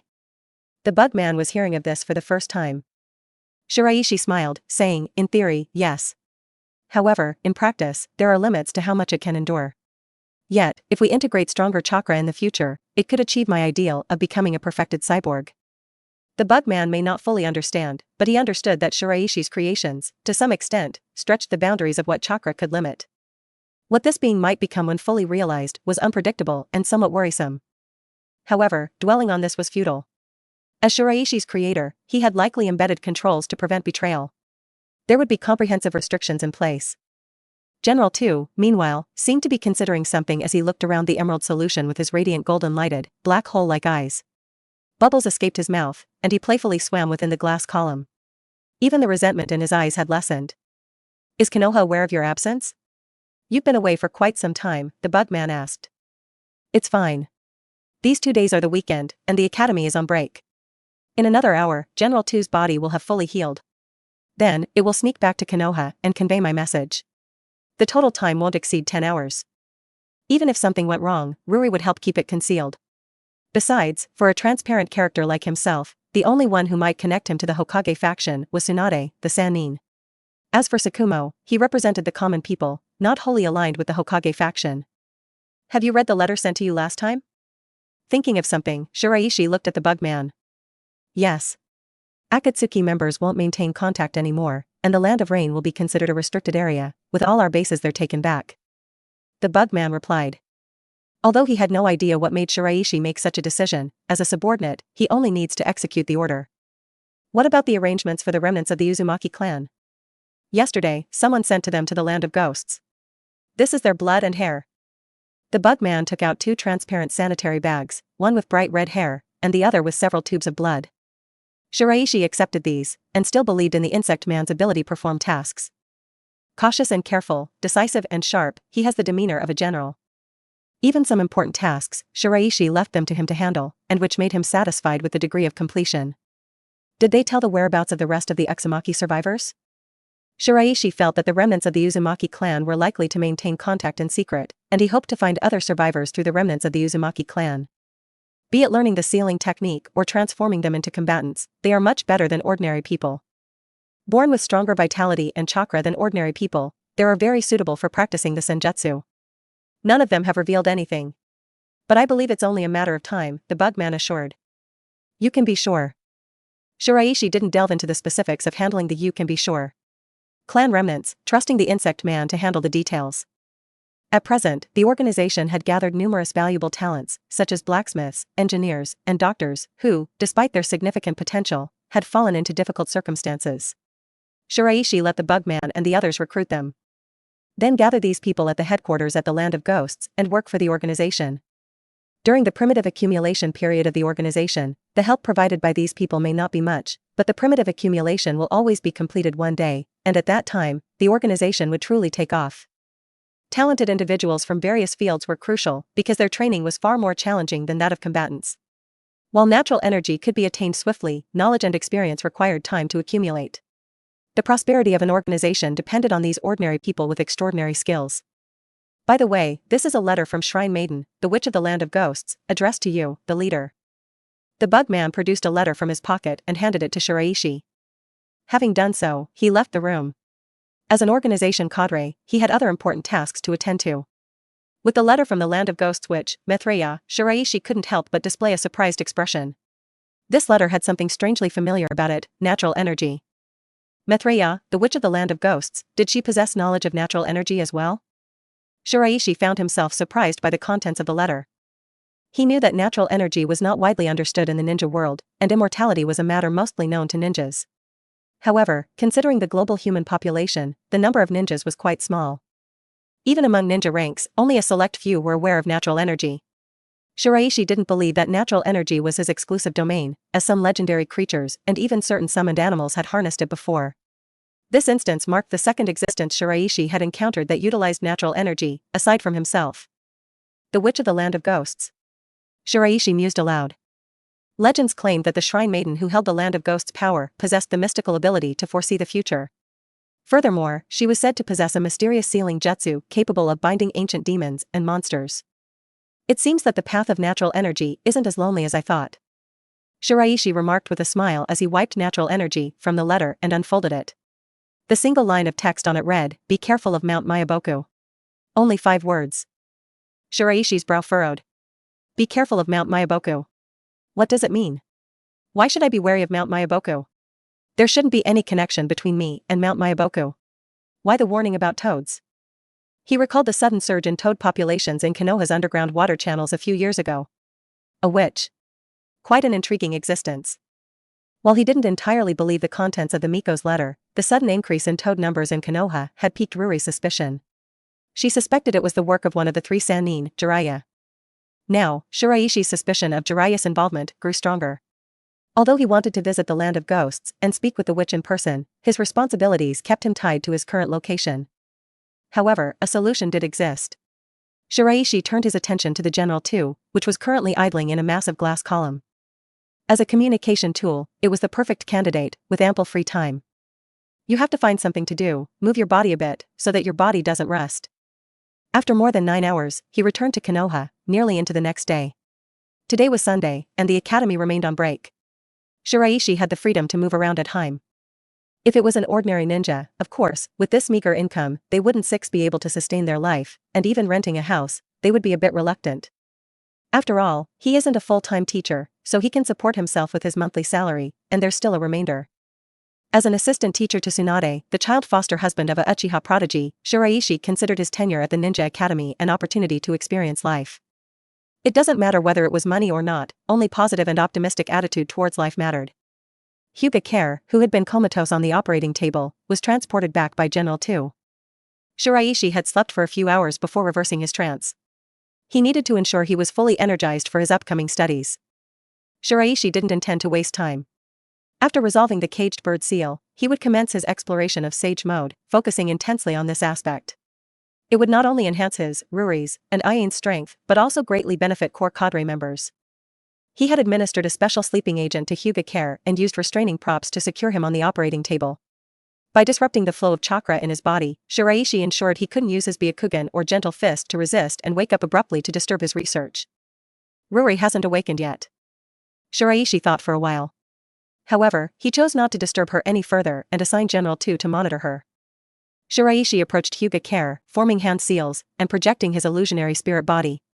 It entered the unconscious Hyuga Care's mind, establishing a connection with his mental world, accessing the secrets of the Byakugan. As for ninja of the main family of Hyuga Vlan, they knew more about the Byakugan and the secrets of the caged bird. This guy's status in the Hyuga family isn't low. Unlike the blank spiritual world of the white creatures he previously entered, the Hyuga Care spiritual world was rich with details. Shiraishi navigated this unfamiliar world, encountering a stone pillar with a white rope blocking his path. He could feel the stone's pressure, but it wasn't as intense as the Sharingan. It was still a formidable technique, however, with an unusual composition different from ordinary sealing techniques. It's going to be quite a challenge, Shiraishi noted. Now aware of the power of this seal, he set out to find its specific structure, searching for its weaknesses to breach it. Shiraishi rested his palm upon the stone pillar, bound by a white rope, and contemplated. The spiritualization technique, an S-level ninjutsu, possessed versatile functions, particularly within the realm of the soul and spirit. Given that the seals within the mind of the Hyuga Care were rooted in the spiritual world, Shiraishi used the spiritualization technique to locate weaknesses and uncover the entry point. The weakness lies here, he declared, swiftly untying the white ropes from 3 stone pillars in order. Instantly, the stone pillar obstructing his path disintegrated and crumbled into pieces. However, Shiraishi barely finished his thought when numerous stone pillars, all tied with white ropes, descended from above. They encircled him, ensnaring Shiraishi within a cage. Cold sweat formed on Shiraishi's forehead. Multiple seals? This complicates matters. Reluctantly, he resumed his quest to discover the seal's entry point. However, he discovered that, regardless of his movements, the stone pillars remained beyond reach. Their distance seemed to stretch infinitely. Realizing that futilely traversing the stone pillars would only deplete his mental energy, Shiraishi paused. The second technique was undeniably more complicated than the first. Composing himself, he examined the surrounding stone pillars meticulously, attempting to discern a pattern. After a while, Shiraishi noticed that the stone pillars' formation bore some resemblance to a trigram. This formation, a trigram diagram, he murmured to himself. Infinite, invisible, all-encompassing. Cracking this will take quite some time. Shiraishi resolved to persevere and began his meticulous search for an exit. Time crawled by. When his illusionary spirit body re-entered his physical form, Shiraishi glanced at the time. It was already 9 o'clock in the evening, and he was acutely aware of the gnawing emptiness in his stomach due to prolonged hunger. Did it take this long? Shiraishi wondered, feeling as though he hadn't spent much time within the Hyuga spiritual world. Yet, a whole day had passed like that. Hyuga, lying motionless on the operating table, had turned white. Bloodshot veins streaked across his formerly pure white eyeballs, and drool dripped from his mouth, revealing signs of a fierce struggle. On the adjacent experimental table lay some cold food, presumably left by Ruri. Shiraishi quickly finished eating, then instructed General 2 to tidy up the dishes. His journey through the Hyuga spiritual world had proven fruitful. In a single day, he'd unraveled the complexity of the second entity, gaining a clear path and access to the Hyuga's memories, including details about the caged bird and Byakugan. By physically experiencing the Hyuga sensations, Shiraishi understood the distinctions between the main family's Byakugan and the branch family's Byakugan. The flaws in the branch family's Byakugan were interconnected with the caged bird. Armed with this knowledge, Shiraishi identified the thread linking the separated eyes and the caged bird, similar to defusing a bomb where one wrong move could lead to an explosion. Transport him to the land of ghosts, there's no use keeping him here. And take this letter to the land of ghosts which, Shiraishi directed, handing General 2 a sealed letter. He then arranged for Hyuga's body to be sent to the land of ghosts. The next step is to decode the caged bird. Shiraishi had the necessary materials on hand. On a separate operating table rested another Hinata clan ninja, Hyuga Shingo, the first captive taken by Shiraishi. His purpose was to replace Ain in the search. Shiraishi approached the experimental bench, readying his concoctions. His initial approach was to devise a solution for cracking the caged bird seal, and he already possessed a comprehensive and viable plan. Exploring the Hyuga spiritual world had primarily confirmed this plan and illuminated the differences between the branch family's Byakugan and the main family's Byakugan. According to Ain, a blind spot exists in the Byakugan of the branch family, whereas the white eyes of the main family are flawless and have no blind spots. The difference between the two lies in the presence of the caged bird, which is responsible for the defects observed in the branch family's white eyes. These defects are evidently attributed to the caged bird. To accurately identify the defect within the branch family's Byakugan and determine the surgical method required for correction, Shiraishi must first compare it with the successful case of the main family's Byakugan. His plan involves pre-injecting a natural energy potion, extracting chakra, and also triggering the caged bird seal. This critical moment is not only dangerous for the Hyuga branch ninja, but also represents the vulnerability of the caged bird itself.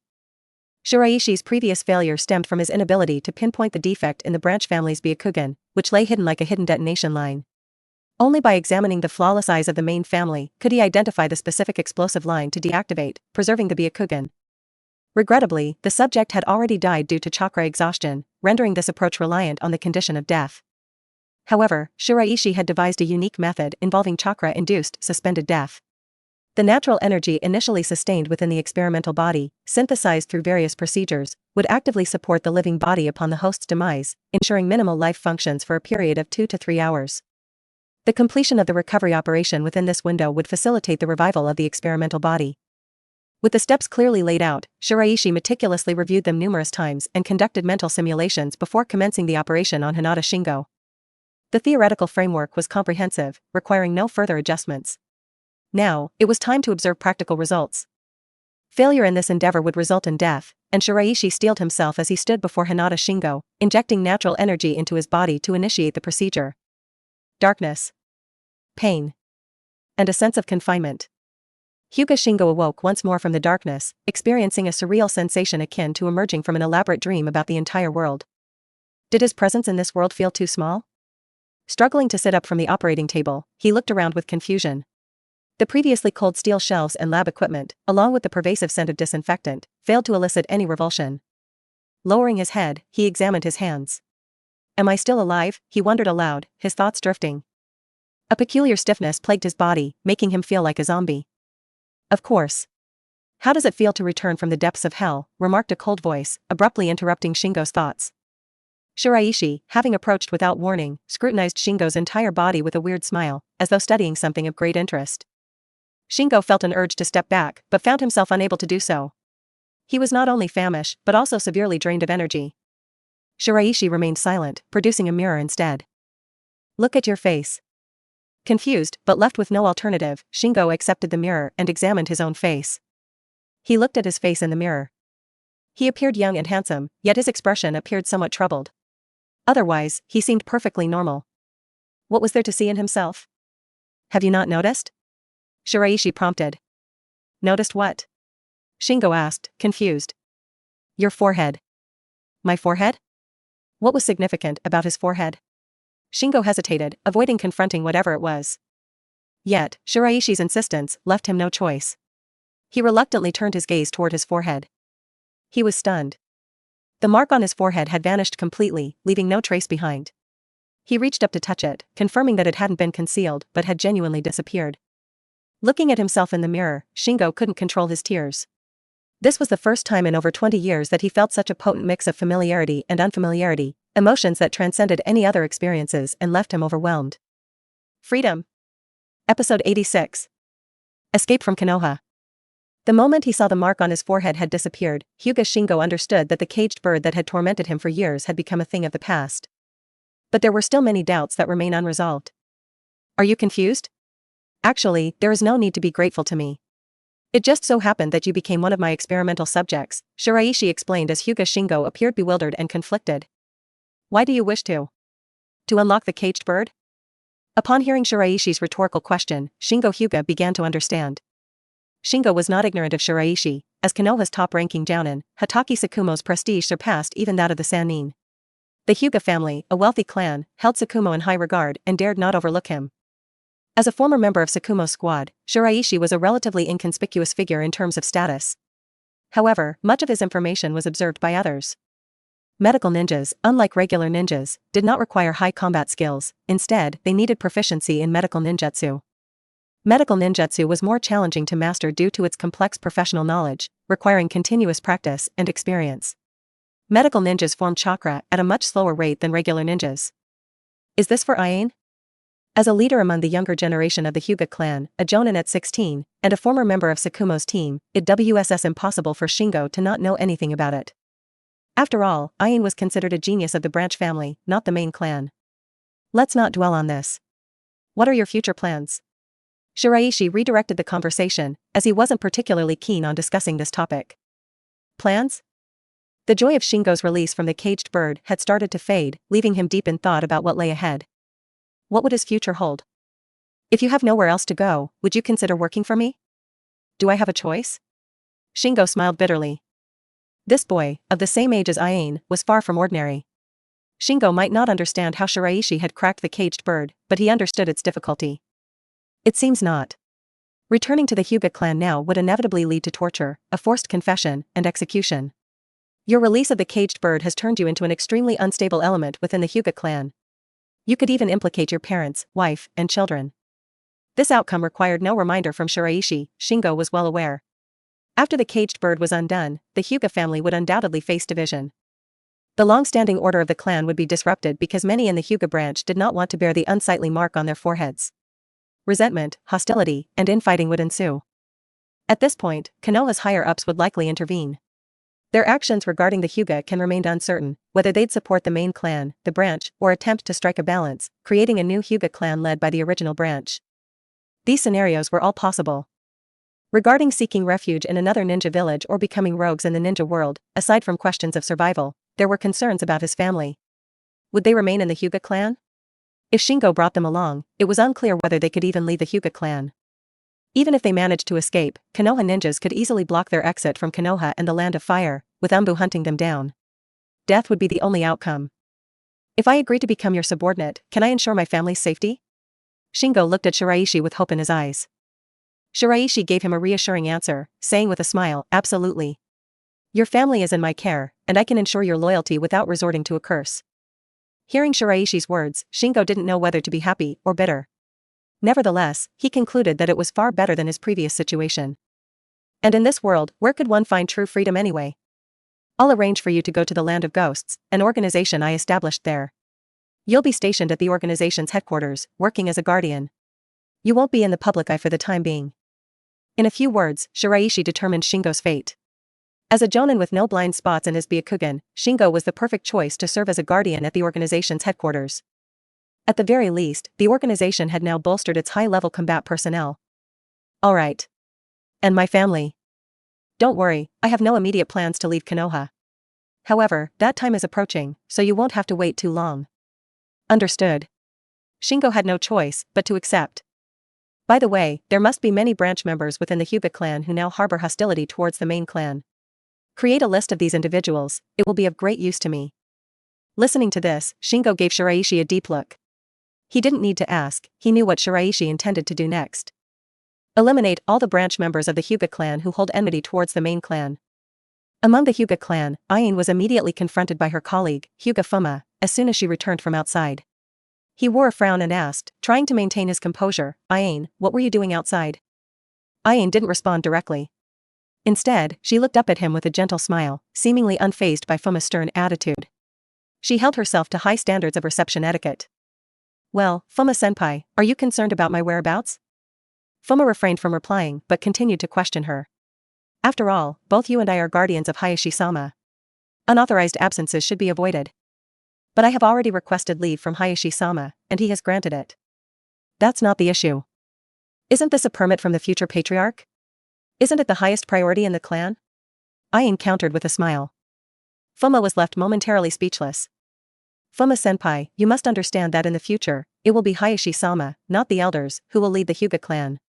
Honestly, they should retire and enjoy their later years. They've devoted their lives to the family, and it's time for them to reap the rewards. Ain walked over to Fuma, paused, and added, I've been feeling a bit under the weather recently. It shouldn't be a problem for me to go out and buy some cold medicine, right? This is also to better protect Hayashi-sama. She purposefully displayed the cold medicine she had purchased. Fuma lowered his head slightly and apologized, saying, I'm sorry if I offended you. No, Fuma-senpai, who is dedicated to his duties, has always been the standard I strive to meet. Please don't take my words to heart. Despite Ain's flattering praise, Fuma sensed that there was an underlying message in her words, but he couldn't quite decipher her intentions. He knew her character clashed with the rest of the Hyuga clan. Fuma understood that Ain had followed Hayashi before he did, but their relationship was purely professional, without any hint of a personal connection. He was puzzled. As the sun began to set, evening descended upon them. Ain left her post promptly.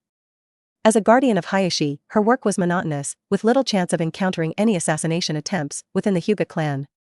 Their roles were closer to that of tools or weapons. Meanwhile, Fuma remained behind as he was on the night shift that day. Shortly after Ain's departure, he approached Hayashi and raised a concern with the future Hyuga patriarch. Hayashi-sama, with all due respect, you are excessively lenient with Ain. Is this the consensus among the elders? Hayashi inquired with an unchanged expression. No, it's not that. It's just my personal belief that Ain is quite dangerous. Fuma was genuinely concerned about Hayashi. As a member of the branch family, he felt obligated to consider his master's safety. You worry too much, and even if something were to happen, don't you believe you can handle it? Hayashi responded calmly. Fuma sighed, realizing that his attempts to persuade Hayashi were in vain. Regardless, it was ultimately beneficial that the patriarch had his own reasons for his actions. As for Hayashi's remarks, Fuma did agree with his perspective. His concern had perhaps been excessive. In terms of strength, Fuma was confident that he could subdue Ain, who had only recently joined the ranks of the Jonin. With the appropriate measures in place, he could restrain her if she displayed any suspicious behavior. In this manner, Hayashi-sama would have no grounds for complaint, Fuma thought to himself. I'm back, Ain. How was work today? Ain's mother had already prepared dinner, anticipating her daughter's return. Fortunately, it was a typical day, Ain replied with a smile. After washing her hands, she joined her mother at the table for dinner. Her mother expressed her earnest wishes, "You must safeguard Hayashi-sama's safety. He is the hope of our clan." Ain acknowledged her mother's sincere words with a nod and a smile. She understood that each generation's leader was considered the family's hope. However, she didn't expect any profound advice from her mother. Her mother likely couldn't remember what freedom felt like before being marked as a caged bird. But Ain refused to forget, and as time passed, her desire for freedom only grew stronger, becoming an unshakable part of her. After dinner, Ain voluntarily took on household chores, assisting with the dishes. In the eyes of outsiders, whether she was a bodyguard or a dutiful daughter, Ain appeared flawless. Once the chores were done, Ain retreated to her sparse room. It contained little more than a floor, a lamp, an alarm clock, and lacked any other furniture.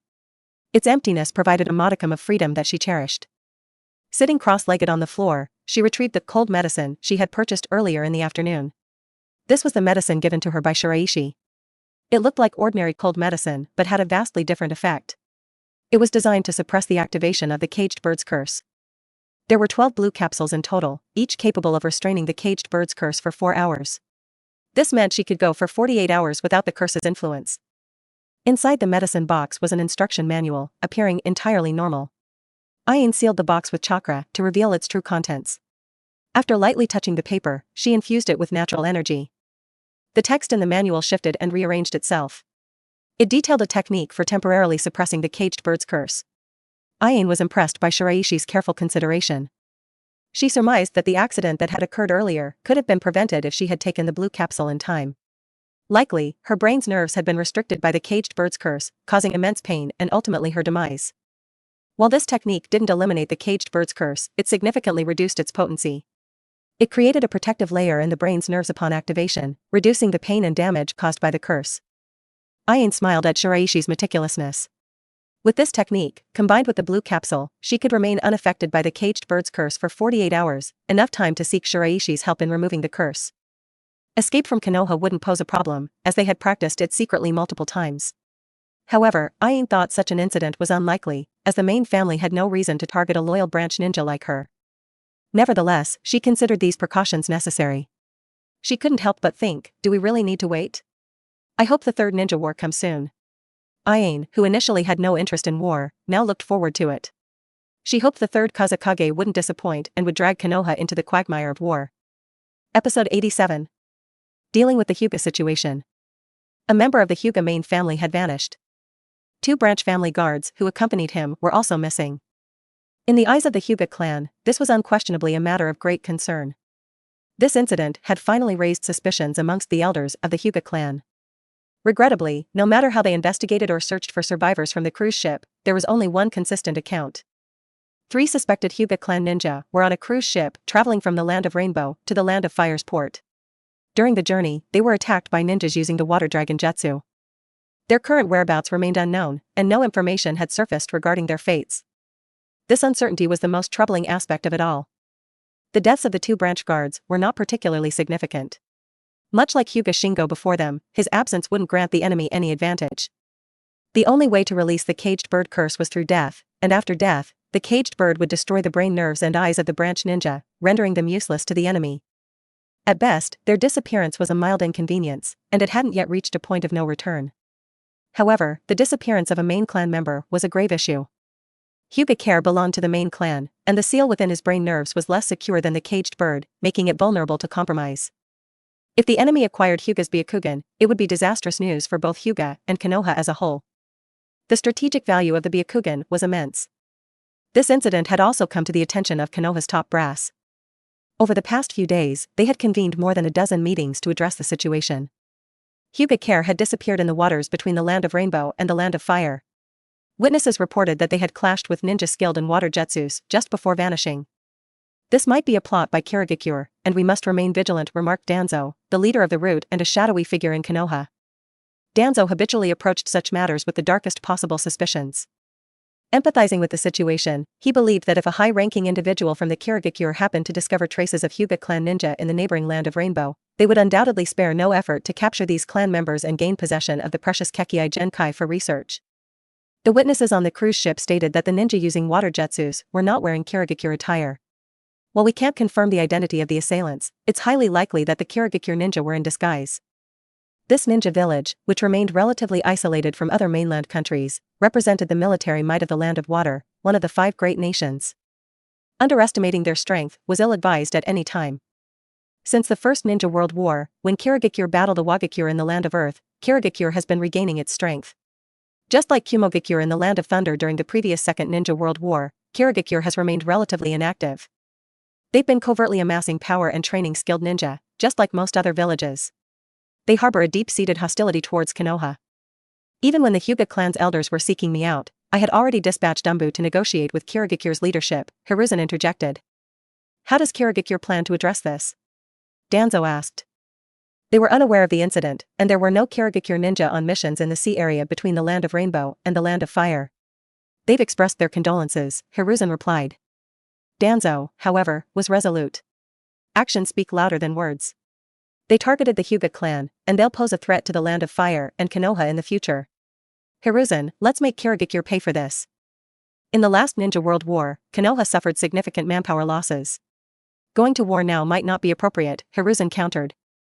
Despite the speedy recovery funded by the Land of Fire's daimyo and the emergence of young prodigies, Konoha's strength, while surpassing that of the Second Ninja World War, was still unknown compared to Kirigakure.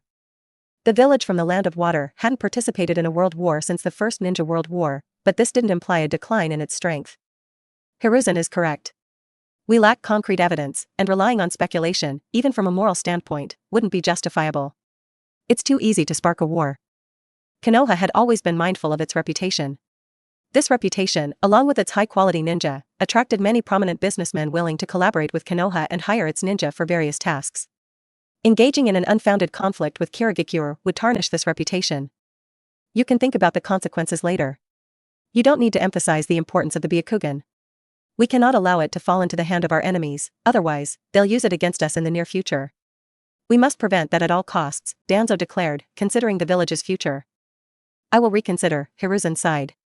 Danzo's argument had merit, and the possibility of such an event couldn't be dismissed. Previous wars had brought headaches for other villages due to the Byakugan's power. If the enemy used a similar tactic against them, it would indeed be a serious concern. However, suddenly escalating hostilities with Kirigakure might leave Konoha isolated and vulnerable. Recognizing Hiruzen's dilemma, Danzo and the 2 advisors understood that he needed time to weigh his options. Lacking concrete evidence and unsure of the perpetrator's identity, if this was a trap to pit Konoha against Kirigakure, they needed to be cautious. This seemed a more appropriate course of action. The village had dedicated significant resources to find the missing Hyuga ninjas. Still, in the absence of conclusive evidence and uncertainty about the enemy's identity, they were at an impasse. Even the Hyuga clan's elders and patriarchs found themselves in a bind. They wanted to advocate for their clan, but that required solid evidence and confirmation of the enemy's identity.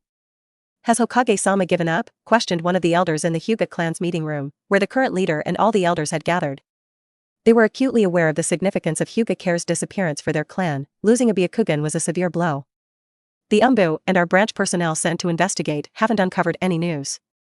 There's no valid evidence about the enemy's identity, so we've hit a dead end, reasoned one elder. Last time, Shingo disappeared suddenly, and now Care and the accompanying guards. I can't help but find it suspicious, mused another elder, intertwining his fingers in deep thought. Is there a connection between these 2 disappearances? Inquired another. They occurred within days of each other, so it does raise suspicion, another elder added. True, but without evidence confirming the enemy's identity, we're at an impasse, concluded the patriarch. Despite their deep disdain for the assailants, the elders couldn't find any leads and felt powerless in seeking revenge. This wasn't an issue that could be placed solely on Hokage and other high-ranking leaders. The lack of evidence made it a challenging matter to address. I've heard that Elder Danzo wants to support our Hyuga clan, another elder chimed in. The current patriarch, Hayashi's father, immediately furrowed his brows and questioned, who told you this? People outside are spreading it, the elder replied, casting his gaze downward. In the future, we'll distance ourselves from the common P6. Let them handle high-level affairs themselves. We, the Hyuga clan, should stay out of such matters, the patriarch stated seriously. Danzo, that old man, was spreading rumors for the next Hokage candidate, wasn't he? The 3rd Hokage was nearing 50 years old, and the time for the next Hokage candidate was approaching. The Hyuga clan's rise hadn't been easy, and they didn't need to get entangled in political strife. All they needed was to remain indifferent to worldly matters. Regardless of the Hokage generation, none of them would give up the Hyuga clan's eyes. As long as there were ninja and warfare, the Hyuga clan's defense was guaranteed by Konoha.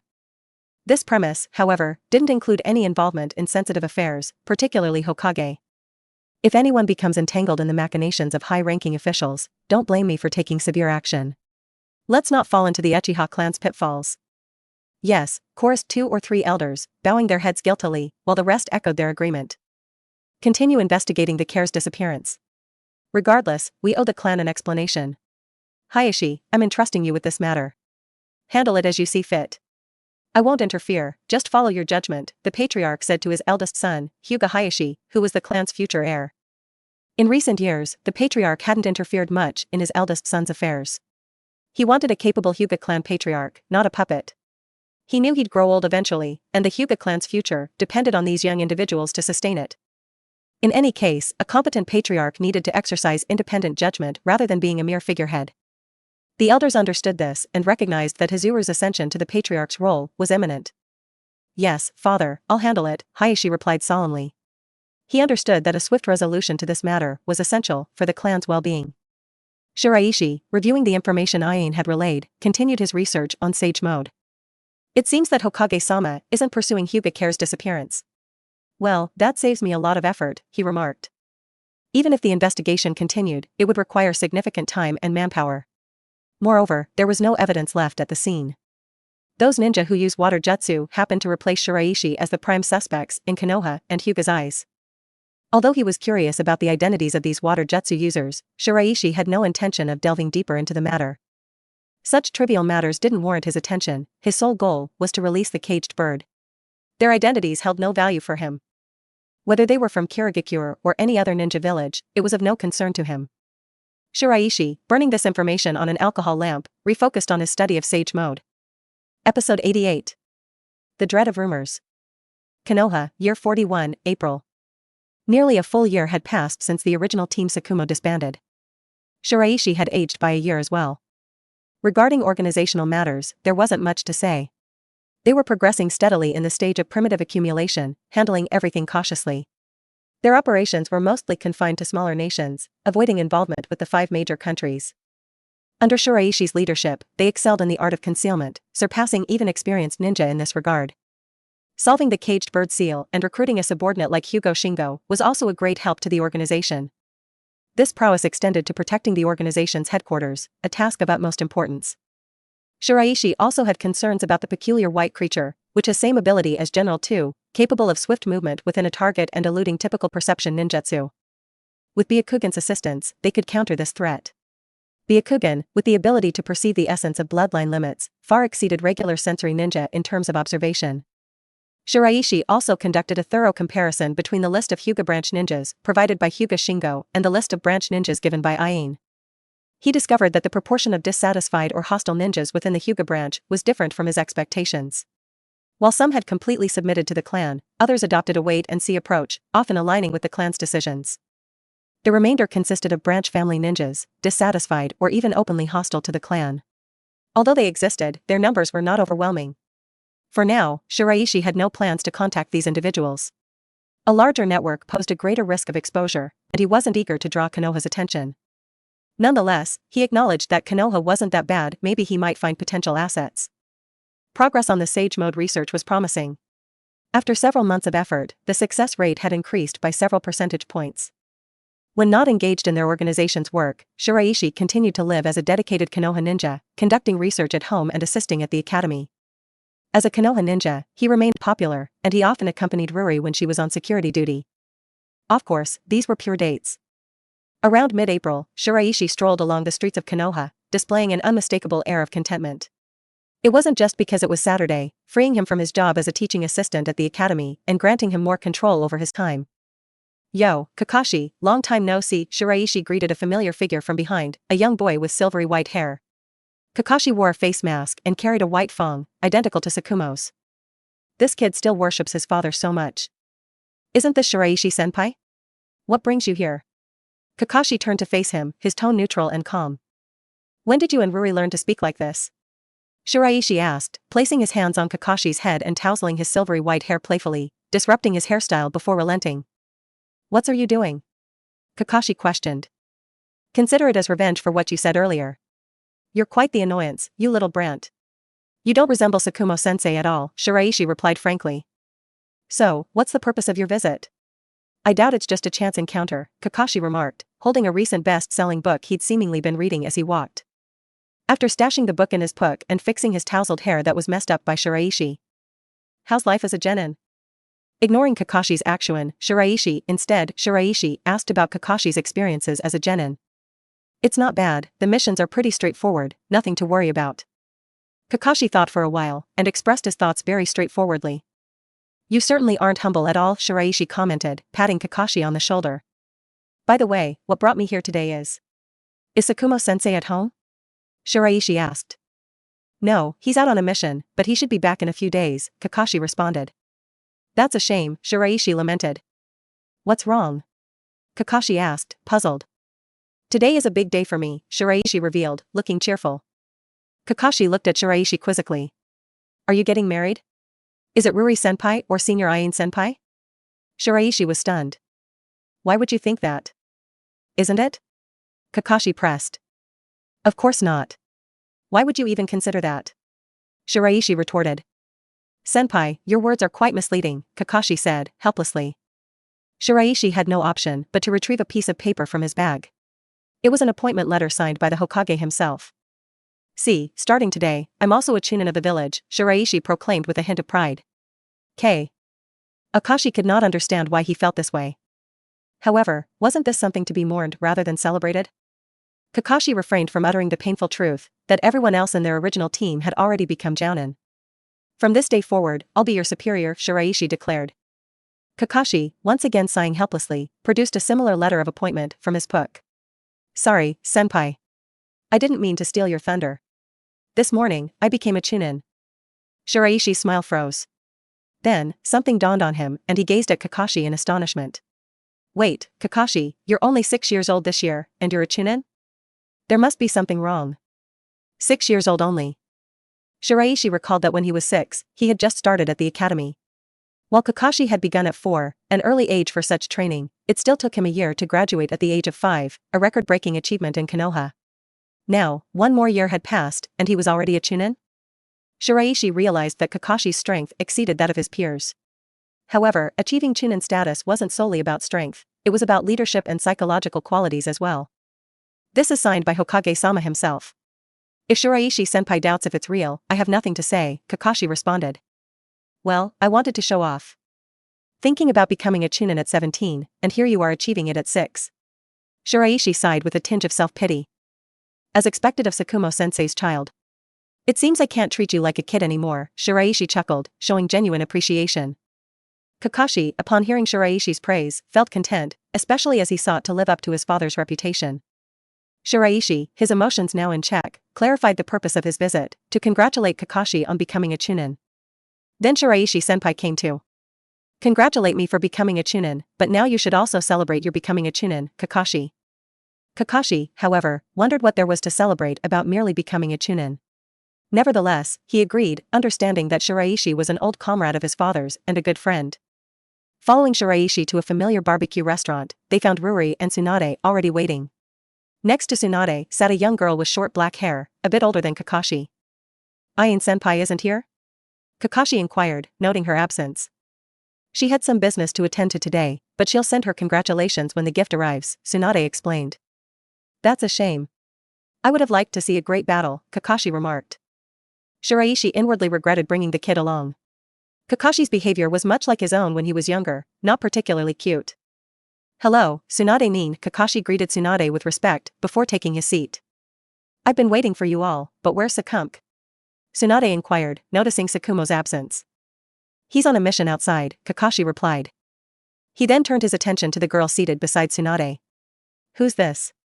This is Shizune, you could say she's like a relative of mine, Tsunade introduced with a smile. Because today is the big day when Shiraishi became a chunin, it would be inappropriate to bring a couple of relatives and friends here, but she was worried that Shizune would be alone at home, so she brought her here for a meal. Kakashi nodded at the girl named Shizune, who returned the gesture with a smile. By the way, today isn't just the day I became a chunin, but also the day Kakashi became a chunin, Shiraishi announced, sparking amazement among the group. Shizune, who had just graduated from the academy and looked several years older than Kakashi, was particularly shocked. That's quite the chatterbox, Kakashi responded to the attention, attempting to appear nonchalant. Fortunately, everyone recognized Kakashi's genius, considering his father was the renowned Konoha White Fang. While becoming a chunin at 6 seemed impossible, Hokage's approval suggested Kakashi's qualification, ruling out any special arrangements. Young people these days are becoming more and more frightening, Tsunade mused, glancing at Ruri, who sat next to Shiraishi. She felt the weight of his age when confronted with such talent. Looking at Kakashi again, who, although young, already has the demeanor of his father White Fang, Tsunade marveled at the village's bright future, but when she recalls about her situation, she feels a little depressed. Tsunade-sensei, is something bothering you? Shiraishi asked, noticing Tsunade's change in demeanor. It's nothing. Just feeling a bit emotional, Tsunade replied, attempting to dispel his earlier gloom. Suddenly, I feel a bit embarrassed celebrating your chunin promotion today. Kakashi became a chunin at the age of 6, Ruri commented. But Ruri, when you were 6, weren't you still in the academy like me? Shiraishi retorted before his face turned pale. Shiraishi-senpai, are you feeling alright? Kakashi asked, concerned the pale-faced Shiraishi. Don't mind, adult matters. Shiraishi dismissed him, recognizing that Kakashi's asked that question on purpose. This kid is truly insufferable. Shiraishi vowed that he'd teach Kakashi a lesson when they left Konoha in the future. 2 days had passed since Shiraishi's promotion to chunin, yet apart from those with close ties to him, hardly anyone took notice. On the contrary, Kakashi's promotion to chunin at just 6 years old had brought him notoriety within the village. It seemed that the apple didn't fall far from the tree. As a result, Kakashi became a sort of adopted child for many parents. In light of this, Shiraishi had abandoned any thoughts of competing seriously with Kakashi. To match Kakashi's rate of promotion within the ranks, he'd have to reveal his true strength, a fact he was reluctant to admit. Kakashi, after all, was among the most gifted ninja Shiraishi had ever encountered. Nevertheless, Shiraishi was an adult and couldn't be compared to a child. Several days had passed, and life had seemingly returned to normal. That was until an incident occurred while Shiraishi was en route to his guard to meet Ruri. Have you heard? It appears the mission ended in failure. Yes, a ninja of his caliber giving up a mission is disgraceful. Seems he's only good for so much. Such a person doesn't deserve to be a ninja. Conversations amongst the people, both civilian and ninja alike, carried an air of secrecy as they huddled together to discuss the matter. Shiraishi briefly glanced at them but paid no heed. A few steps away, he noticed an Uchiha from the police force hurrying over from another street. As the police approached, the hushed conversation ceased, replaced by nervous gazes directed at the approaching Uchiha. The police just stared at these people coldly and didn't say anything. Shiraishi, who hadn't thought much of it at first, now sensed something was amiss. The security team didn't typically get involved in handling ordinary rumors, it was reserved for major incidents. Thinking of this, he was a little puzzled, so he walked quickly towards the police building. Upon arrival, he found a group of civilians and ninja gathered in the lobby. Ruri stood there, her face cold, sending shivers down the spines of those assembled. Her teammates, too, appeared far from welcoming. Ruri spotted Shiraishi and, after instructing her team to keep an eye on the crowd, led him to a secluded corner. What happened? There are some unknown rumors on the street for no reason, and the security team has arrested so many people here. Did something happen in the village? Shiraishi asked in bewilderment. Don't you know? Ruri inquired. I've been in the lab for the past 2 days. I just came out today. What's happening? Shiraishi replied, seeking clarity. Ruri took a deep breath, a rare expression of helplessness and frustration crossing her face. Tsukumo-sensei is in trouble. How? Shiraishi frowned. Could Tsukumo really be in trouble?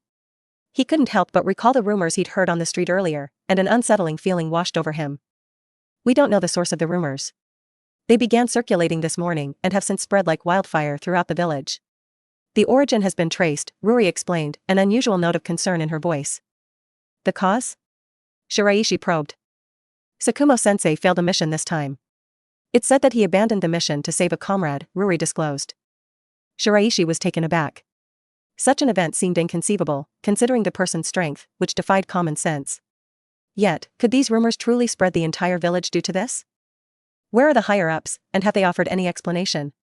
Shiraishi wondered aloud. It was implausible that the top brass were oblivious to this. The widespread deployment of the security team alone would have attracted their attention. I don't know. There hasn't been any directive from above. We're following security protocols to deal with those who significantly disrupt public order, Ruri replied. But that's just a temporary fix, Shiraishi noted. Indeed. If the higher-ups would clarify the nature of Tsukumo-sensei's mission and the consequences of its failure, the situation might improve. However, currently, they've chosen to remain silent, leaving the villagers to speculate freely, Ruri lamented. Shiraishi's face darkened. Free speculation? He was unwilling to cast others in the worst light. Still, if these rumors continued unchecked, they would overshadow the actual source of the issue and be used as a weapon by those spreading them. This situation was deeply troublesome. Regardless, let's go see Tsukumo-sensei first. He isn't the kind to waver so easily, Shiraishi decided. He needed to understand the situation better, hoping to find a solution. Alright, I'll accompany you, Ruri agreed. If the higher-ups wouldn't act, they would have to take matters into their own hands. Episode 89. The Death of White Fang, 1. As the afternoon approached, the unfavorable rumors about Tsukumo had spread nearly every corner of the village, undergoing a morning's fermentation. They were now just a step away from becoming common knowledge. Despite the Uchiha on the police force's efforts to quell these rumors, their limited numbers were no match for Konohagager's vast population. It was now too late to apprehend people or stop the rumor. Tsukumo's residence was located in a relatively prosperous section of Konohagakure, not too close to the center of the village. It consisted of a small independent courtyard, bearing the inscription "Flagwood" on the doorplate. As Shiraishi and Ruri arrived, they found Kakashi standing at the door, appearing more silent than usual. Kakashi, is Tsukumo-sensei at home? Shiraishi inquired. Kakashi, upon hearing his name, raised his head and, upon spotting Shiraishi and Ruri, nodded slightly to indicate that Tsukumo was indeed at home. Shiraishi and Ruri breathed a sigh of relief. Things would be more straightforward if Tsukumo was home. However, Kakashi seemed uncertain as he began to speak, but, father, he. Before Kakashi could complete his thought, Shiraishi interjected, take us to see him. Shiraishi sighed, understanding that Kakashi was likely in a foul mood due to the circulating rumors. Rumors had spread so widely that it was impossible for Kakashi not to be aware of them. Kakashi led the way, guiding Shiraishi and Ruri into Hataki House. The banner house was a traditional Japanese-style structure, and the architecture bore a somewhat old-fashioned charm. Within moments, the trio reached the door of the room where Tsukumo was residing. Before they could even knock, a voice from inside declared, "Come in." It was evident that Tsukumo, within, was already aware of their presence. Shiraishi slid open the door and began, "Tsukumo-sensei, we've come." However, as the door opened and they set eyes on Tsukumo, both Shiraishi and Ruri fell silent, their expressions in daze. "Tsukumo-sensei, this is..." Tsukumo, sitting before them, wasn't as depressed as they had anticipated due to the rumors. Instead, he sat at the table, heartily consuming a large bowl of ramen, displaying a good appetite. Upon seeing Shiraishi and Ruri's arrival, he calmly picked up a napkin, wiped his greasy mouth, and inquired of the two visitors, "Why are you two here?" Shiraishi and Ruri exchanged bewildered glances, unsure how to respond to Tsukumo's words. They had arrived with the expectation of finding Tsukumo disheartened by the rumors, but the reality was quite different. "Tsukumo-sensei, regarding the rumors outside." Ruri finally stood and began. "Have you come to inquire about such matters?" Tsukumo interjected, seemingly not disturbed by the rumors. "This falls under the job of our security team's duties. I would appreciate it if Jonin Tsukumo could provide some answers." Ruri approached Tsukumo, addressing him with utmost seriousness. It was not a former team member inquiring, instead, she was speaking as the captain of the security team, tasked with a thorough investigation into the events. Tsukumo contemplated for a moment, since this was the work of the guard, there is no problem. Thus, he readily described the events at that time briefly. "This time, we were on a classified mission, but we encountered issues on the way. Considering my comrades were no longer fit to continue, I decided to abandon the mission and evacuate my team. Consequently, the mission was a failure." When Tsukumo spoke, he did so without any emotions, as an impartial observer narrating the events. The interpretation and judgment were now left to Ruri, a member of the police. Shiraishi, Ruri, and even Kakashi frowned as they listened, feeling that something was amiss. The whole situation seemed too simplistic. "May I ask about the nature of the classified mission?" Ruri inquired, her gaze unwavering. This was her primary objective in coming here, to understand the mission's details. After all, classified missions came in various scales, some involving matters crucial to the village's survival, while others were of lesser consequence. "I don't know. My orders were to secure something. However, the mission ended in failure, and we didn't manage to bring back whatever it was. I'm unaware of the mission's specifics," Tsukumo admitted, shaking his head. Ruri sensed that something was amiss with the situation. The information she'd gleaned from Tsukumo was minimal. To discover what Tsukumo had retrieved during the mission and the losses incurred upon its failure, she would need to pursue higher authorities. However, the current rumors had spread far and wide, yet there was no response from the upper echelons. It seemed that even if they inquired further, they would be met with silence. Could it be that the upper ranks were behind this? Ruri pondered. She realized that it was unlikely for them to uncover the truth without seeking answers from the higher-ups. Exiting the banner house, Shiraishi and Ruri looked up at the sky, exhaling deeply. They exchanged glances, and Ruri posed a question to Shiraishi: what should we do next? Sakumo doesn't seem to be our point of entry. Should we look for the person Sakumo rescued? Shiraishi considered the matter and responded, the individuals who spread these rumors likely anticipated our moves. It's probable that they protected the person in question during their operation. We've only just arrived at the hospital, and this individual has already disappeared. Could this be orchestrated by the higher-ups? Ruri said. Likely so, Shiraishi concurred.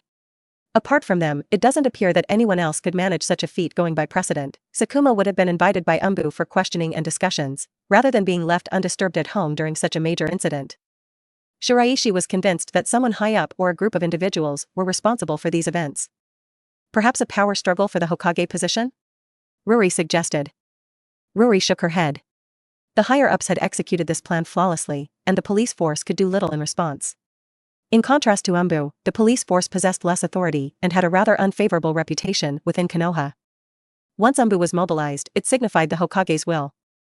This could very well be the case, Shiraishi agreed. After all, the candidates for the fourth Hokage are soon to be announced. Excluding irrelevant individuals at this juncture is a logical step. It might sound harsh, but in Shiraishi's perspective, Sakumo was essentially a pawn in a power struggle.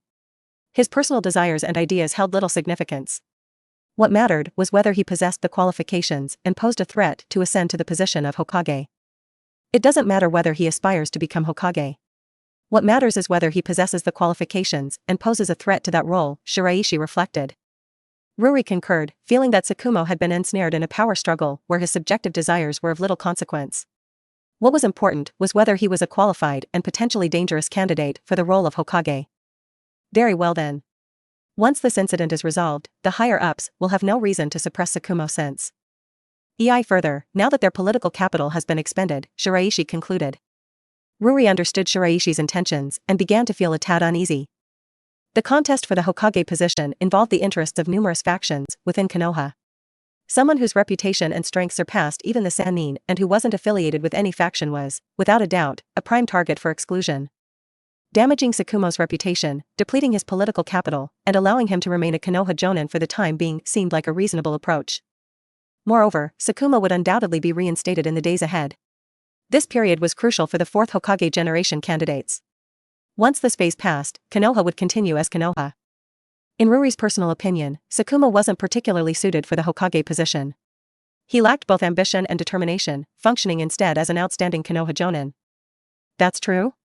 If that's the case, it would be excellent. Shiraishi murmured, remembering Sakumo's nonchalant demeanor from before. Nevertheless, a haze of uncertainty still shrouded his thoughts. Things couldn't simply return to normal. 2 days later, the rumors had intensified. Increasing numbers of people were causing disturbances at the police force headquarters, and the cells were no longer sufficient. These individuals hadn't committed crimes severe enough to warrant imprisonment in Konoha prison, which was reserved for serious offenders. While they were spreading rumors, their actions didn't rise to the level of severe punishment. Sending them to Konoha prison would undoubtedly provoke Umbu's intervention and unnecessary conflicts. Ruri arrived at the police force's lobby early in the morning and was met with a scene of overcrowding. The noise resembled that of a bustling market, making the place almost unbearable.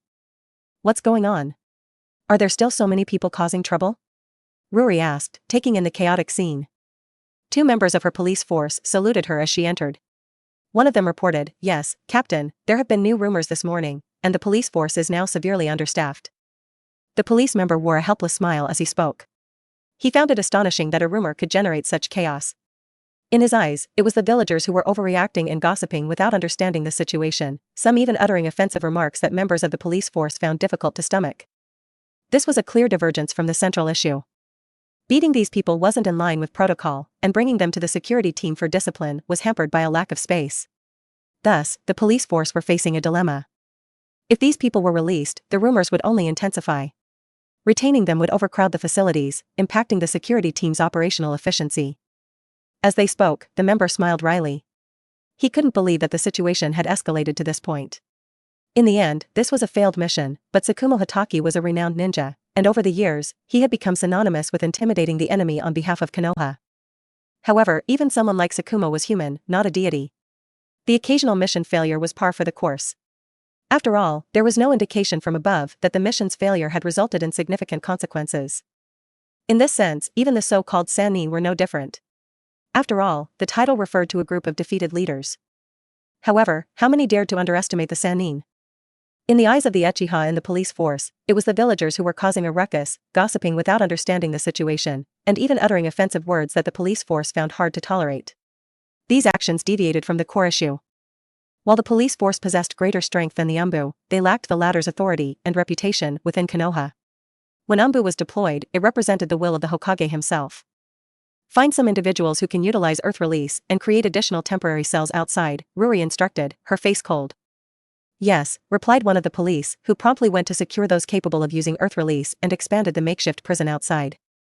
Will this affect their well-being? The remaining police inquired with concern. Ruri let out a cold snort. So what if it does? We are simply following the rules. Even if the Hokage were to intervene, I have a legitimate argument. She had no sympathy for these individuals. They wouldn't die of starvation after missing a meal or two. Understood, the police concurred, aware that he merely needed to execute the squad leader's orders. As Ruri had stated, these people wouldn't starve after a couple of meals. By the way, you mentioned there are new rumors? Ruri inquired. Yes, the guard replied. It's related to Tsukumo. He supposedly abandoned his mission to save someone. The person he rescued is now accusing him of lacking foresight, being unfit to be a ninja, and subjecting Tsukumo to criticism and humiliation. Ruri's expression soured as she listened, realizing the implications of these new developments. Where is this person now? She inquired. We couldn't locate them. By the time we arrived, they had disappeared, he explained. Ruri was certain that this individual had been deliberately concealed. I see. You can return to your duties, Ruri instructed. The police departed, leaving Ruri to contemplate the situation. She knew that the person in question was hiding deliberately. I wonder if Tsukumo has brushed off these accusations, she said thoughtfully. When she had visited him 2 days ago, he had been enjoying ramen in a good mood, seemingly unaffected by the rumors circulating outside. It was reassuring, but the situation remained far from resolved. Episode 90. The Death of White Fang, 2. Do you not care about what people are saying about you? Kakashi asked Tsukumo softly as they sat in the courtyard. Kakashi was genuinely puzzled by the rumors that were circulating about his father. He couldn't understand why so many people were targeting Tsukumo. To him, one mission failure shouldn't tarnish his father's reputation. Yet, the hurtful words from outsiders were making Kakashi increasingly uncomfortable. Tsukumo smiled and asked Kakashi, Kakashi, if you were in my shoes, what would you do? Kakashi hesitated, clutching a sword tightly, torn between his emotions. After a moment, he replied, I'm sorry, I don't know what I would do. Tsukumo reassured him, why apologize? Kakashi, you still have a long way to go. Kakashi nodded, acknowledging his father's wisdom. Did you get into a fight with someone today? Tsukumo inquired. Kakashi hesitated briefly, then nodded. Yes, I confronted a few individuals who were speaking ill of you. What they said was truly ugly. I'm glad you stood up for me, Tsukumo said. So, in your opinion, were they right or wrong? Tsukumo's smile faded, and his expression became serious. He posed a challenging question to his son. Kakashi found himself pondering a profound moral dilemma. In the shinobi world, the mission should always take precedence, as dictated by the will of fire. But that was a principle handed down by previous generations. It couldn't be wrong, could it? However, Kakashi was uncertain. He had always excelled in theoretical knowledge, but this question had him stumped. I don't know, Kakashi finally admitted, shaking his head. He looked up to his father, hoping for guidance. Tsukumo didn't provide a direct answer. Instead, he patted Kakashi on the shoulder and gazed at the distant, beautiful sunset. The golden hues of twilight cast a warm glow on his face. I don't let others' opinions bother me, and you shouldn't either, Tsukumo advised. But, Dad, the person you saved is also insulting you, Kakashi protested. Tsukumo replied, don't let others' negativity deter you from doing what's right. Don't let their ridicule and accusations afterward make you regret your actions. Stick to the beliefs and convictions that a Konoha ninja should uphold. Kakashi nodded, his head lowered. He admired his father's wisdom but knew he couldn't be as magnanimous. Others might be forgiven, but the person saved by Tsukumo, who now blamed his savior, was something Kakashi couldn't forgive. Tsukumo ended their training session for the day, saying, that's enough training with knives for today. Kakashi agreed with a nod and followed Tsukumo's instructions, returning to his room. As time passed, it grew late into the night. The rumors had taken a toll on Kakashi during the day, leaving him mentally and physically drained. Despite the events, he was still troubled by the hurtful words circulating about his father. Kakashi went to bed early, hoping for a new day with fewer shadows. On the rooftop of Hataki House, Tsukumo stood alone, gazing up at the sparse stars and moon above, savoring the cool night breeze. Suddenly, he sensed movement behind him. Someone had ascended the roof silently and approached him. "It's easy to catch a cold out here in the nighttime breeze," Tsukumo-sensei, Shiraishi remarked, walking up to him with a friendly smile. "I ain't visited during the day, and now you're here at night?" Tsukumo asked with a smile of his own. "I ain't? She was here today?" Shiraishi seemed surprised. "Yes, she came by after lunch and left not long ago." "Ah, I see." Shiraishi shifted his gaze from the night sky to the stone statues of the three Hokages below, the architects of the village's history. The first Hokage, who founded Konoha. The second Hokage, who formulated important development strategies for the village. And the third Hokage, the current leader. In the future, more names would be added to the revered list, worshipped by the people of Konoha. The fourth Hokage, the fifth Hokage, the sixth Hokage. In silence, both Tsukumo and Shiraishi watched those shadow rocks quietly. Breaking the silence, Tsukumo asked, "What do you think will happen to Konoha in the future?" His question seemed directed at Shiraishi, at himself, and perhaps at something greater. "I believe there's no need to ask that question, Tsukumo-sensei. You've already found the answer you seek, haven't you?" Shiraishi replied, offering his perspective. "You truly are a unique individual among the three of you," Tsukumo observed with profound meaning. Tsukumo knew that Shiraishi had discerned the decision he had made in the face of these rumors. "Since you've made your choice, I suppose my visit here is unnecessary," Shiraishi said, letting out a sigh. Different from Aine, Tsukumo had moved past the point of questioning his own identity. He understood why he had made his choice. He might not know whether it was right or wrong, but he knew that not making a choice would lead to prolonged suffering. It was like abandoning a mission to save comrades. Regardless of whether the person they saved would blame them for the mission's failure, people like Tsukumo wouldn't waver. Blame from others was someone else's concern, saving comrades was their duty, and the two weren't necessarily connected. They simply followed the principles instilled by the Will of Fire, firmly believing that prioritizing their comrades over the mission was the right path, even if it meant breaking some rules. Others' opinions could only serve as reference points and not as determinants of their beliefs. "Tsukumo-sensei, you should get some rest." "I'll head back," Shiraishi said, knowing that his presence couldn't change anything. The night was growing quite cold. As Shiraishi walked away, Tsukumo's voice reached him from behind. "Take care of Kakashi for me." Under the silent night sky, Shiraishi paused briefly upon hearing those words and nodded slightly. When Tsukumo turned to look, the place where Shiraishi had stood was now empty. The next morning, the air felt unusually chilly. Kakashi, up early, prepared breakfast in the kitchen but couldn't help noticing his father, Tsukumo, was notably absent. At this hour, he should have already been up and about. After all, their mornings typically began with breakfast, followed by their morning exercises. Carrying the breakfast, Kakashi proceeded to Tsukumo's room, opened the door, and began to call out to him. "Father, breakfast is ready." But he dropped the breakfast tray with a loud crash. The nutritious meal he had prepared scattered all over the floor. However, the food wasn't really important compared to the sight that met his eyes. A man lay in the middle of the room, surrounded by a pool of blood. In his hand was the fabled white fang, which had tasted the blood of countless foes. In silence, he had chosen to end his own life. Kakashi's mind went blank, and he couldn't process anything further. Tsukumo had died. The news of his death spread by the village's police force, and it was confirmed that it had been a suicide, not a murder within his home. There was no trace of deception, and no evidence of a violent struggle or confrontation with an enemy. Instead, he had chosen to end his own life by stabbing his sword into his body. Word of his death quickly reached the ears of the villagers in Konoha, and even the higher-ups became aware of it. As for the rumors, they ceased, fading into a heavy silence. In a vast, shadowy corner of Konoha, inhabited by the village's own ninjas, a group of individuals who had forsaken everything, their names, emotions, and even their own lives. They thrived in darkness, deeply rooted within the village. They were known as the Root, an organization originating from the Umbu but operating outside the jurisdiction of the Hokage. Their leader, Shimura Danzo, found himself in a meeting room where one of Konoha's own ninjas erupted in fury, directing his anger towards the Root's leader. Why did this happen? Why did Captain Tsukumo commit suicide? Elder Danzo, didn't you say everything would be fine? Why did it turn out like this? If not for the restraint of two Root ninjas, he might have rushed at Danzo and attacked him. Danzo, too, was feeling restless and agitated. Why had Tsukumo taken his own life? The rumors were indeed propagated by the root, and the Umbu remained silent, neither endorsing nor stopping them. This was because Tsukumo couldn't ascend to the position of Hokage. As such, his reputation had to be tarnished. If his reputation diminished, Konoha White Fan could remain a respected jonin, still a prominent figure among them, but forever distanced from the Hokage's seat. However, the question remained, why had Tsukumo chosen suicide? Rumors of this level shouldn't have been lethal. Danzo had initially planned to stop the spread of these rumors later that day. But now, he was left stunned. Take him out, I need to calm down. Unable to understand why Tsukumo committed suicide, Danzo waved his hand irritably, asking his root to take away the Konoha ninja who questioned him. He also wondered why Tsukumo killed himself, and no one came to answer his question. Tsukumo's funeral took place on a day that wasn't too gloomy.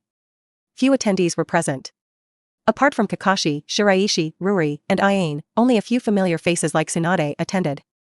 They still couldn't grasp the reality of the situation, finding it unbelievable that Tsukumo would succumb to such rumors, considering him a resilient figure. Life is born, and life dies away, Orochimaru commented sadly, observing the proceedings. Everything seemed meaningless. Like his parents. Nawaki too. And now Tsukumo. He might meet a similar end one day.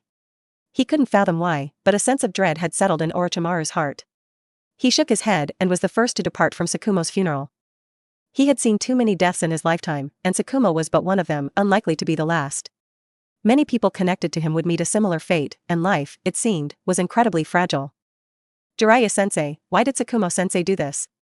Minato asked, glancing at Jiraiya, his teacher, with a look of pity and sympathy. Who can say why these things happen? The deceased are gone, there's no need to dwell on it, Jiraiya replied, and Minato nodded in agreement. Minato tactfully refrained from asking further questions and looked at Kakashi, who stood at the forefront of the procession, his heart heavy with sorrow. Tsunade approached Shiraishi, unsure of what to say to comfort him in this moment of grief. Shiraishi, seeming to understand her unspoken thoughts, smiled and said, "Don't worry, Tsunade-sensei. This has nothing to do with you. Don't concern yourself with me."